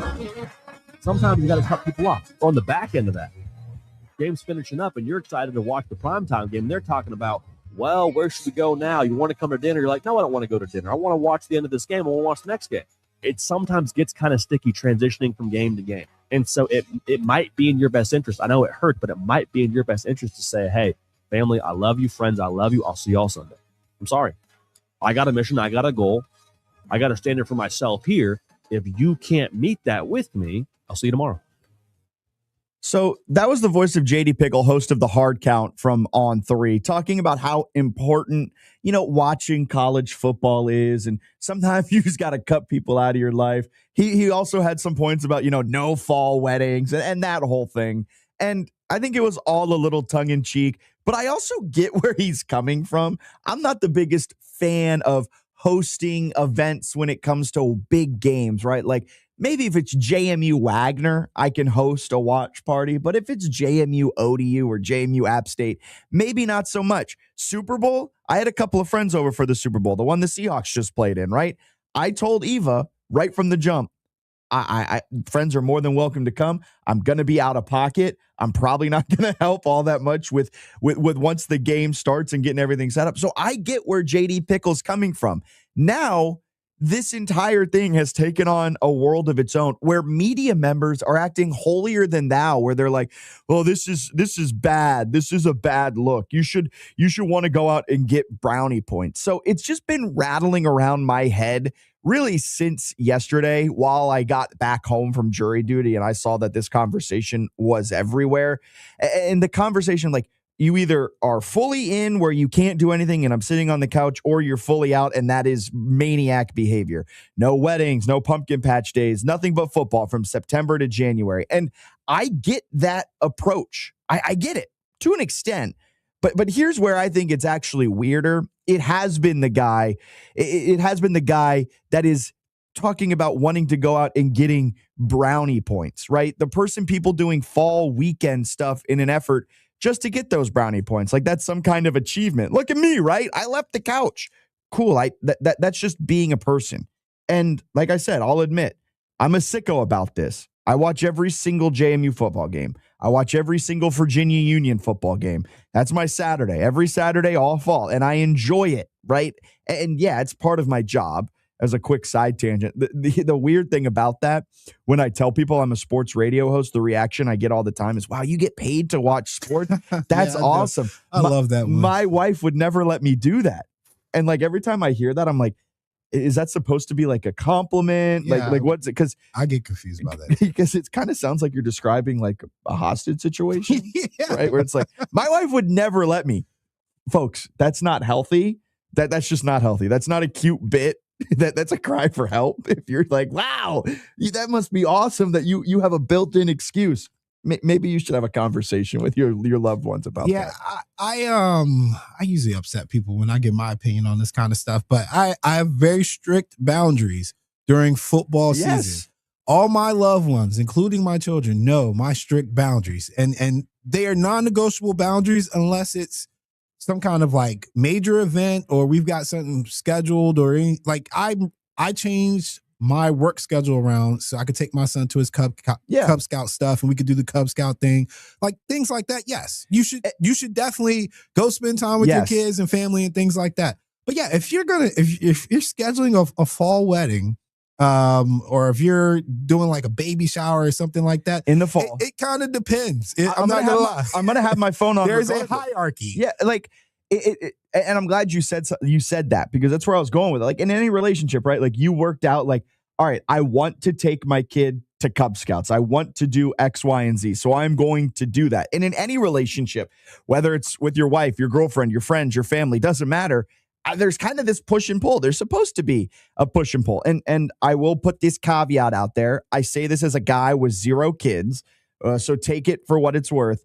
But you should want to go to the pumpkin patch. You should want to spend the weekend with the people you love. It shouldn't be a move just for brownie points like so many people are saying right now. It shouldn't be something you're doing because you have to. It should be something you want to do. And on the flip side, right, if you want to sit on your couch on a fall Saturday and not go to a wedding, that's fine, too. I'm glad our target demo is typically males over 25. I feel like we're speaking to some people, but if like well, like for myself, right? Like I just communicate where there's a compromise. Oh, we got to go to this wedding. I said, okay, Jamie's playing Louisville on the Friday night. I'm going to have the game on while we're all getting ready for the rehearsal dinner. And then after the cocktail hour, after the rehearsal dinner, I'm going to have my phone up at the cocktail hour watching the game. I won't be obnoxious, but that's the compromise. There's just not a lot of great games that's worth people dissing like their entire personal life over. Like we don't have slates like that. There's like a good noon game. There's a terrible 3:00 game. There's an 7:00 game, or there like rivalry week. Like you'll get a strong slate on rivalry week, but like I just don't think there's really a reason to diss everything that's important outside of sports for an entire day. Like a game or two here. If that's what you want to do, I think it's like my whole point about this is like how there's the media folks like wringing their hands over it, that they're like, I get paid to do this, but it's okay to work in family time, blah, blah, blah, like acting holier than thou. While coaches are like, man, I ain't seen my family in 2 weeks. Like if you want to watch football all day, watch football all day. If you don't want to do that, don't do that. I just don't get why people are yucking each other's yums. Maybe that's just because that's social media, but like, nobody asked to grade what my life choices are. What my life choices are. Like that's the whole point of it. Like just find what makes you happy. I think that's the baseline of what I'm saying. All right, we're gonna go out to the phone lines. We got Carolina Rodney on line 1. Morning, Carolina Rodney. How we doing? Hey, I'm doing just fine, thank you, sir. I was so glad and happy. You know, have you ever had a situation where you happy, but yet you're sad about the same issue? Explain. Zion Balto.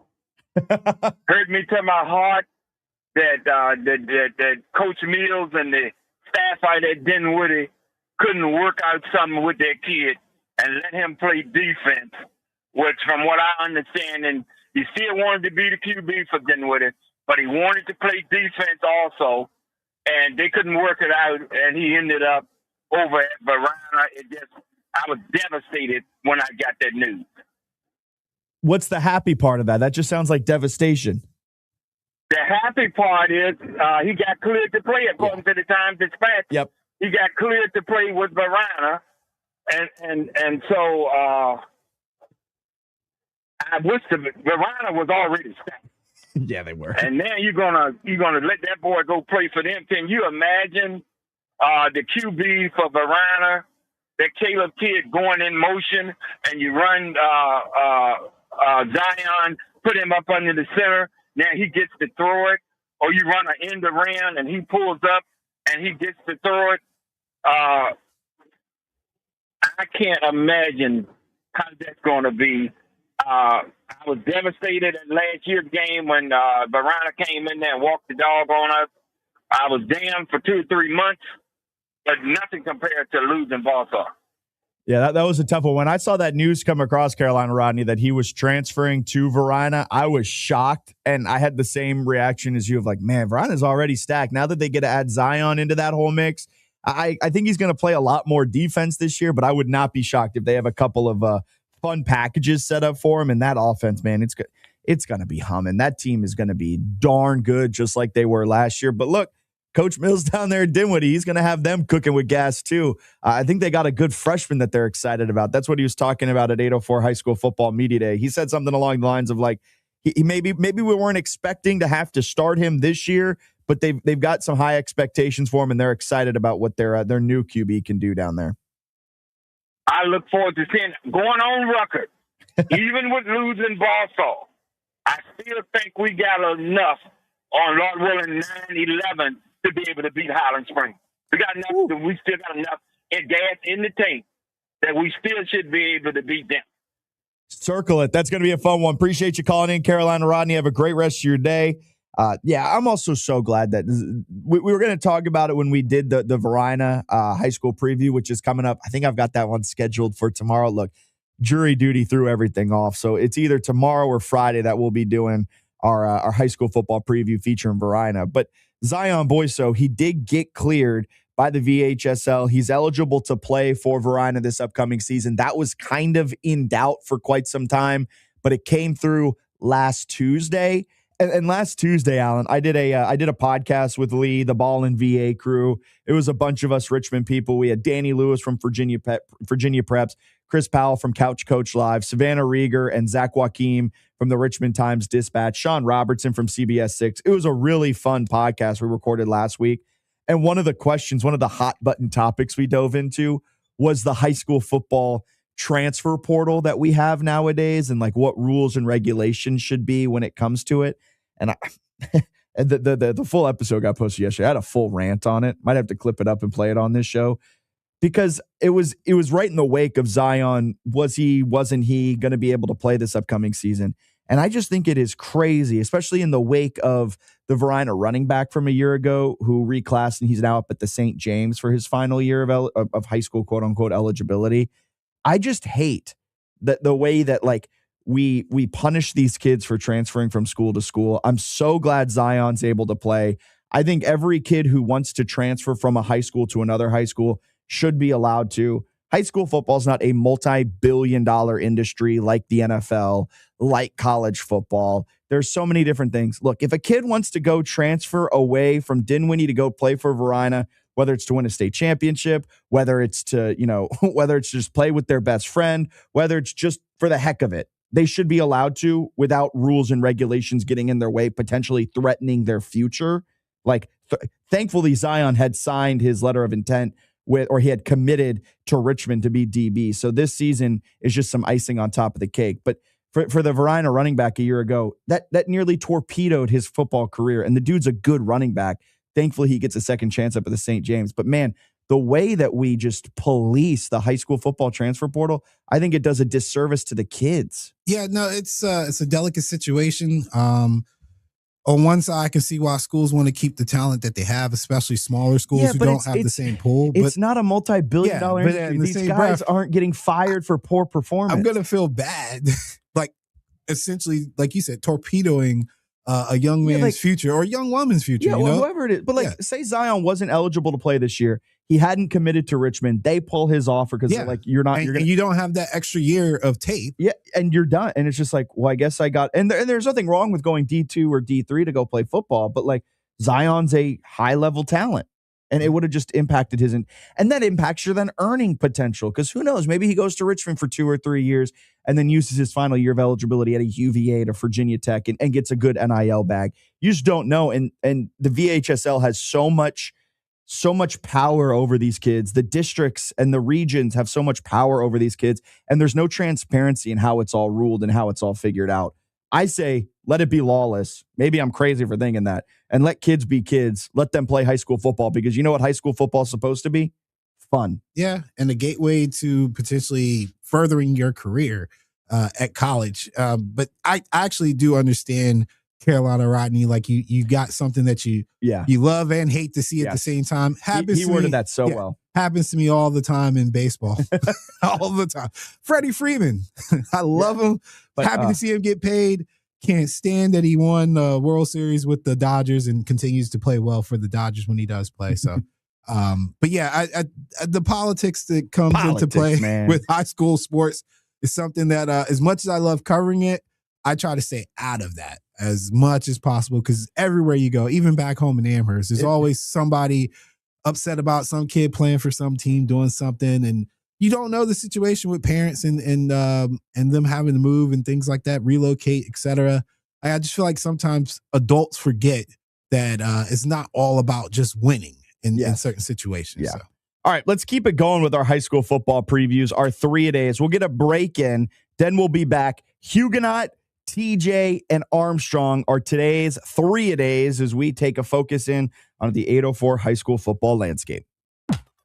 It's the Bill, Richmond's morning sports talk show. Don't go far. 106.1 ESPN on-air interviews presented by the Herman Allen Plumbing Heating and Cooling Hotline with Lennox products that make the air in your home absolutely perfect. Are you suffering from a sports injury, chronic pain, or something that just plain hurts? Ortho Virginia can help get you on the road to recovery. As the state's largest provider of orthopedic care, Ortho Virginia's team of specialists offers surgical and non-surgical treatment options. With 12 offices conveniently located in the Richmond area, visit orthovirginia.com or call 804-915-1910 to discover why at Ortho Virginia, stronger starts here. Every year, summer ends and the kids go back to school. This year, I'm going back too, at My Computer Career. They helped me get financial aid, and I got to choose online or on-campus classes to fit my needs. Now I'm on a fast track to a high-demand IT career where the rewards can finally match my value. Visit mycomputercareer.edu and take the free career evaluation today. That's mycomputercareer.edu. It's never too late to go back to school. Financial aid is available to those who qualify, including VA benefits. Your ambition just met its match with Robinhood. And push yourself in everything you do. Scanning headlines for insights, keeping an eye on the market. Robinhood puts you in control of your money, all on one platform. You expect more from yourself. Expect more from your money. Get started today at Robinhood.com/yourmoney. Again, that's Robinhood.com/yourmoney.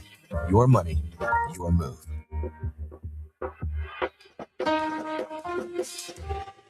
Catch up on the latest horse racing news with Off to the Races live broadcast 10 a.m. to noon every Saturday on 106.1 ESPN. Presented by the Racing Biz. And Doug. Hot dog! Get your hot dog! Customize and save with Liberty Mutual. Hey, what are you doing? I like your method. Direct. To the point. A little loud, but... Listen, people don't buy car insurance the same way they do hot dogs. Not yet, but both are customizable. Popcorn! Get your popcorn! Hey, this is a hot dog area. And customize and save area. Get a quote at libertymutual.com or with your local agent. Liberty, liberty, liberty, liberty. Do you hear that? Asthma triggers are everywhere, from dust mites, pet dander, and pollen to smog and smoke. An asthma attack can strike anywhere, anytime. Be prepared with quick-acting Primatene Mist. Clinically proven to open airways quickly. It's the #1 FDA-approved asthma inhaler available over the counter. Primatene Mist. Breathe easy again. Use as directed. Summer is in full swing, and that means soccer season in RVA. Catch the next Richmond Kickers game Saturday, August 22nd, as your Kickers take on the Portland Hearts of Pine. It's Alumni Night at City Stadium as the Kickers salute past soccer legends. Kickoff is at 7, gates open at 5:30. Stop by early to sample the food trucks and take advantage of happy hour beverage specials. So grab the kids, bring the dogs, and meet your friends at City Stadium for Richmond Kickers soccer. Tune in to the Henrico Huddle with Dennis Bickmeyer the last Wednesday of each month, afternoons on 106.1 ESPN, or updates online at henricosea.com. National voices, no syndicated takes, just Richmond's own morning sports talk. Fits the bill. Along here, 804 high school football. ESPN Richmond.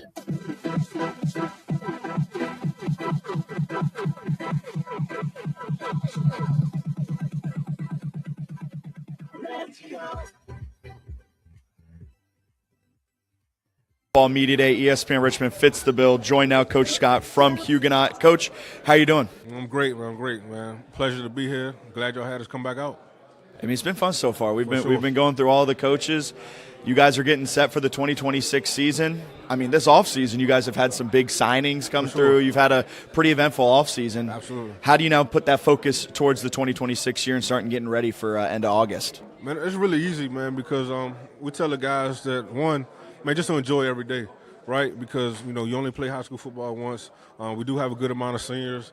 We have some guys who have been playing together for a long time, since 8, 9 years old. And for the vast majority of them, they'll be going to different colleges. So you won't be going to college with your guys. You won't be going to play football with them. So you had to put it in perspective for them because, again, they've never lived life before, so they don't know that, hey, this is the end.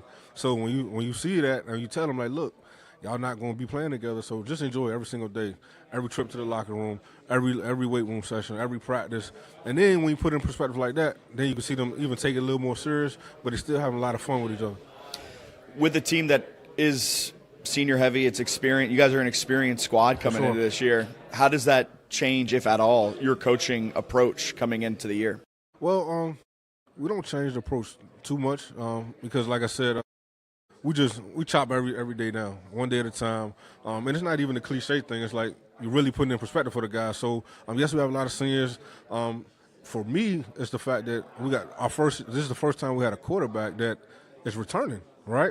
So every year we've been there, we've had a different starting quarterback, even though Charles Scott Jr. has been in the program since the 8th grade, but this is the first time that he's coming back as a starter, right? So that piece is a little different for us. Offense is basically the same.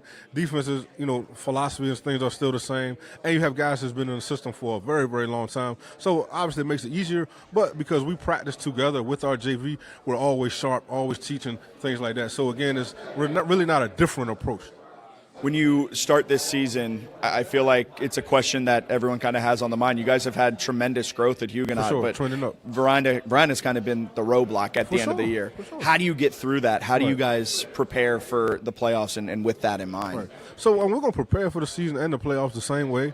I mean, you could always try to project and say, hey, Thanksgiving Saturday is going to be you two guys. But if we did that, we would disrespect everybody else in Class 4 that's trying to get to the same thing. So I can't really look all the way that far and say, hey, we're going to see Veranda. Now, that's what it has been. And if that's the case, then great. But for us, to answer the question, to get over the hump, we just got to be at our best of that game. Whenever our last game is, we have to be at our best. And obviously, we want our last game to be the state championship. So that's what we just got to be at our best. And for us is, again, like we talked earlier, every single thing matters.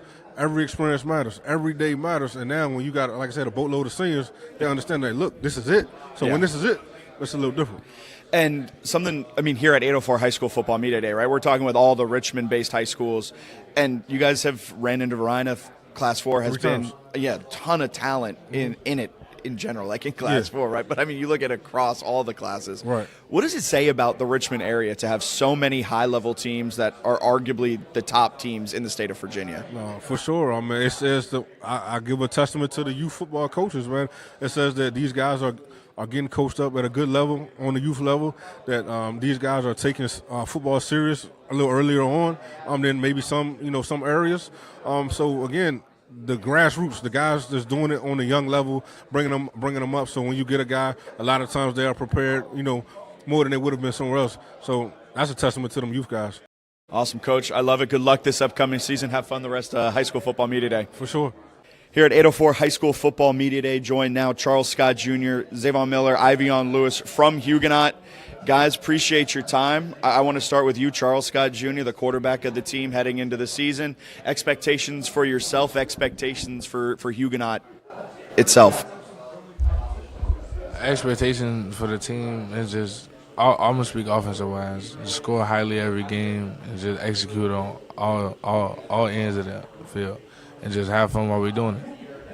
I love it. Zavon, he said the offensive mindset, score a lot. So in practice, you must be butting heads a little bit. Who's been getting the better of the two, defense or offense so far? Defense won. First day competition. We ain't going to say too much on that, though. Heading into the season for yourself, what are some of the expectations you have for yourself? I'm going to say, like he said, defensive-wise, just get a lot of stops, no points allowed at all. Just doing what we got to do, making tackles, no blown coverages, and guys just balling and flying around. You know, we've been together since we were 12, so we always had a great connection. So, it's just been great. How do you guys go about making sure that you put up a lot of points and have an electric offense like you've had the last couple of seasons? So, if he just, give me the ball, we gonna put up some numbers. So, yeah. I love it. Coach Harris, TJ joining us now, ESPN Richmond rolling right along. Coach, how's 804 Media Day treating you? I know it's early and things have just started here for you. It's good, man. I love that they're doing this. I think the exposure that they're able to get these young men, especially a lot of them that will be going to the next level, this is stuff that they need, So I love it. It's always a great turnout, and 804 Media, you guys do as well. So looking at this season that you guys got ahead for yourself, kind of just broad expectations that you have going into the 2026 year? Well, we've come a long way when you say a 7-5 season and the second round playoff loss for Thomas Jefferson is a down season, right? And it is. The standards have changed. The standards are the standards. We've risen those exponentially. And so where we are right now, we're just trying to get back to the basics of who we are. Strong, physical, fast, getting the most out of the guys that we have. This year, we're looking to take steps that last year we lost 4 games by a grand total of 17 points. 1 by 1, 1 by 2, and we lost Armstrong twice by 7. When I dug deep into the tape this offseason, a lot of times we shot ourselves in the foot. So our mantra for the offseason has been discipline. And you can't just make these guys become disciplined on the field without becoming disciplined in the classroom. Discipline is men. So holding them accountable for the things that I know that they are capable of doing and capable of being, and it's going to translate on the field this year. What have you guys seen from your guys this offseason through all the work with implementing the discipline, the standards, things like that? Well, I just finished answering a question and literally got chills, and I'll tell you this. And I think this sums up, during the heat wave this year when we were not allowed to go outside. So, I would, send a message out to the guys, hey, we're not going to be able to go out, so we're going to do work. We're going to hit the gym, and we're going to do weight room and da-da-da. And I show up and there's 45 kids there, 42 kids there. And if we're a 2A school, my JV and varsity to combine is about 60 kids. But when I show up and I got 42 kids, led by my seniors, led by my starters, and this was consistent over the summer, I'm excited. I'm excited about what this team is going to do and what we're going to be. Man, I'm ready to run through a brick wall. That sounds that sounds awesome, man. Like getting that type of buy-in. And you mentioned your 2A school, the growth that you guys have had, where 7-5 and the playoff loss is a letdown. Between yourselves and Armstrong, 2 2A schools that have seen some good growth over these last 2 years. What does that say about 804 football, Richmond football, 2A football? What does it say about football here in the area? Football here in the area has been phenomenal for a long time. It really has been.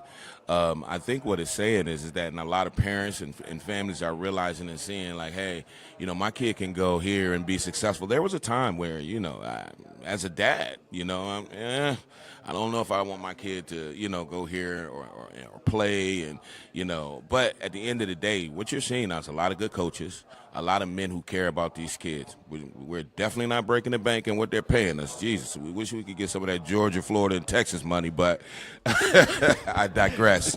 So what it's saying is that this is a hotbed. Every year we have people in the state championship winning it, bringing it back, or definitely competing for it. My dream and my goal with us being on a 2A level is to, the only thing we don't have is a 1A. Well, is Essex considered? Maybe.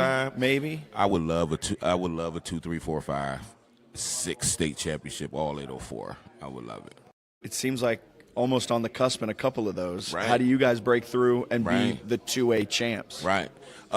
Continue to work, man. We continue and take each game individually, one at a time. Right now, our whole offseason has been focused on IC Norcom. IC Norcom came in here last year, and we were, predicted to blow them out, and it ended up being a 14-0 game. And what I learned from that game as a young coach, I learned, I can tell he spent his whole offseason getting ready for TJ, who had just blown him out the year before, right? So I learned from that, and so everything's been about IC Norcom. Next week, a week after that is Armstrong. We'll get to them when we get to them, but remain consistent. And I'm telling you guys right now, when we cut down on these penalties and become more disciplined, that's going to get us over the hump. Coach, I look forward to your week 1 game. I look forward to the game against Armstrong. Look forward to your season. Good luck this year. Thank you. I appreciate it. Thank you for having me. Rolling along here with TJ, we got Caleb Bradley, the left tackle. Caleb, how you doing? How do you like 804 Media Day? Great. So left tackle for you, pretty important position. You got to protect the quarterback. You're kind of the anchor of that offensive line. What have you guys been doing this offseason to shore up that offense and get it ready for week 1 against Norcom? Been working. That's the only game we've been focused on is Norcom. We've been working. We've been, conditioning, lifting, etc. But we've been, getting ready for week 1. What have you seen your game this offseason? How have you seen your game grow? A lot, in a tremendous way. Better feet work, stronger, faster. Yeah. Faster. How important is speed for the left tackle position? It's very important, especially when you're doing zone blocking and you got to get out there and cut off block. Yeah, backside cut off. It's very important to get out there so that you can make the block. Yeah. I always love asking tackles this question or offensive linemen about this question. Do you prefer run blocking or pass blocking? I like run blocking, but I mean it's a mixture of both. Okay. But I like run blocking more. Yeah. Do you feel a sense of pride in a game as a left tackle? Right, you want to make sure your quarterback doesn't get hit. Like, do you feel a sense of pride when you go through a game you didn't allow a single sack or anything like that? Yeah, it's great, especially when you've seen growth that you was letting up sacks and now that you're getting to a point where you're not. So it's a lot of growth and progress. Awesome. Caleb, good luck this season. Appreciate your time. Have fun for the rest of 804 Media Day. All right. Thank you. 804 High School Football Media Days as we continue. Armstrong is the team now at the table. Coach Pruitt joins us. Brennan Ball, Aiden Allen as well, running back, linebacker there for Armstrong this upcoming season. Coach, how you doing? How's 804 High School Football Media Day been for you? Yeah, I'm good, man. Just making it, taking it day by day. This is a great opportunity for the 804. I love this.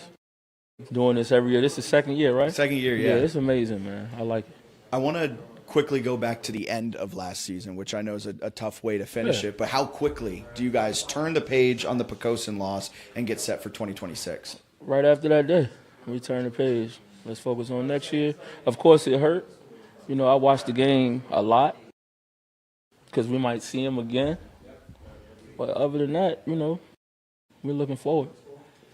What were some of the things you identified that you guys had to work on this offseason? The little stuff, the little details, because they did wing T, and that's very detail-oriented. So we got to pay attention to the details. And we've been locked in on film, things of that nature, so we'll be ready. You guys had a lot of guys go on to play some college ball, which is a huge success for a program, but also you got to replace a lot of that guys that left. How did you go about trying to identify some of the guys that might be replacing some of that talent, and how do you kind of have a little bit of a younger team? Shouts out the class of 2026. We had 18 signed. That's history. So we didn't replace them because we already had guys that was behind them on JV, varsity. We got young guys like Aiden Allen who was getting a lot of reps last year. Shadarius Pickett, who was getting reps last year, Navion Adams, Shaquille Cotman, Brendan Oliver, all of those guys getting reps. Renard Cherry, So those guys are ready. They got a lot of reps last year, so they'll get a lot of reps this year. What are some of the expectations you guys have for yourself in 2026? We don't have no expectations, for real. We just focused on us. We're going to take it week by week. We're going to take it slow. We're going to watch film, and we're going to take advantage of what teams give us. We're not going to do no outlandish things, but we're going to be good at what they give us. Love it. Brennan, you play the running back position. How's the offense been this offseason? How has it gone through practices so far? It's been looking good, man. I really love my linemen. You know, they really get to their stuff. They really be doing a lot of stuff, so they really look good this year. The offensive line creating some holes for you? They doing what they need to do? Yes, sir. Yes, sir. We still working to this day trying to tweak some stuff up, but we still look good. What are the expectations you have for yourself this upcoming season? Get more yards, get more touchdowns, build relationships with my new teammates. You know, I love them to death, but that's all. Aiden, you're the defensive rep this season here at 804 High School Football Media Day. How's the defense looking from your perspective? The defense is looking good. We got a lot of returners, but we have a lot of people that left too. So the defense is looking good. That's really it. How important were those reps you got last year getting you ready for this year? It was very important. I had to learn varsity. That was my first year actually getting reps on varsity. So it was a lot different, a lot faster, a lot more bigger people. So it was great. And Coach, here, last question for you guys. What's the identity going to be of Armstrong in 2026? You kind of mentioned it. You're going to take what the opponents give you, but is there an identity that you want this Armstrong squad to have? Yeah, we're going to be fast. We're going to be fast, and we're going to get the ball to our guys in space one-on-one. So that's what I mean by we're going to take what you give, because we get Big Brennan out there one-on-one with a little guy, it's going to be trouble. We get Shadarius out there one-on-one with a big guy, it's going to be trouble. You get what I'm saying? Our receivers are lights out. Quarterback is coming along. He's a dual threat guy. And we have, I can't forget, I always forget, we have two of the best kickers, punters in the area. And Mac Nolan and Henry Nolan, they're returning this year. They're twin brothers, both about 6'3". They both got legs, so they're returning. Awesome. I love it. You guys, good luck this upcoming season. Appreciate your time. Thank you. Huguenot.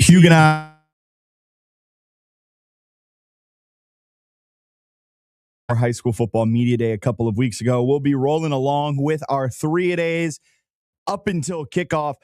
August 27th, that Thursday is when the 804 high school football season kicks off. Then we begin our Talk of the Town presented by Ortho Virginia, a Wednesday segment where we'll be talking to our player of the week. And then each and every game will be out probably on the Friday nights. Thursday, Friday, we're looking to do for this week 1 game. So text us 804-327-0888. where we should be on that August 27th day and that August 28th day. Text in where we should go, 804-327-0888. We'll be doing our Fitz the Bill food reviews brought to you by H-Dog LLC. We'll be doing some highlights. I'm trying to think everything that we've got cooking for this upcoming season. We've got a lot, and apologies on the pun talking about Fitz the Bill food reviews and cooking, but who's going to claim the throne this year? We got to present that trophy to Huguenot. Yeah, we've got to get the trophy. Finger fixings over there at Huguenot. Maybe that's the first game we go to. And we just don't drop the fish. Okay. Look, never let it go. One time, and no one lets it go. That's all it takes, man. All right, keep it locked right here, 106.1 ESPN Richmond, where Richmond talks sports on this Wednesday. We're back live and local at 4 p.m. with the mid-major match show. Between now and then, we've got the Golics. And no, we got the Braves tonight. My apologies. I'm holding their schedule. Didn't even remember that one. They got the Braves today. So keep it locked. We are where Richmond talks sports. We'll be back tomorrow. Hopefully no jury duty. No, there won't be any jury duty. We'll be back tomorrow. Talk to you then. Your home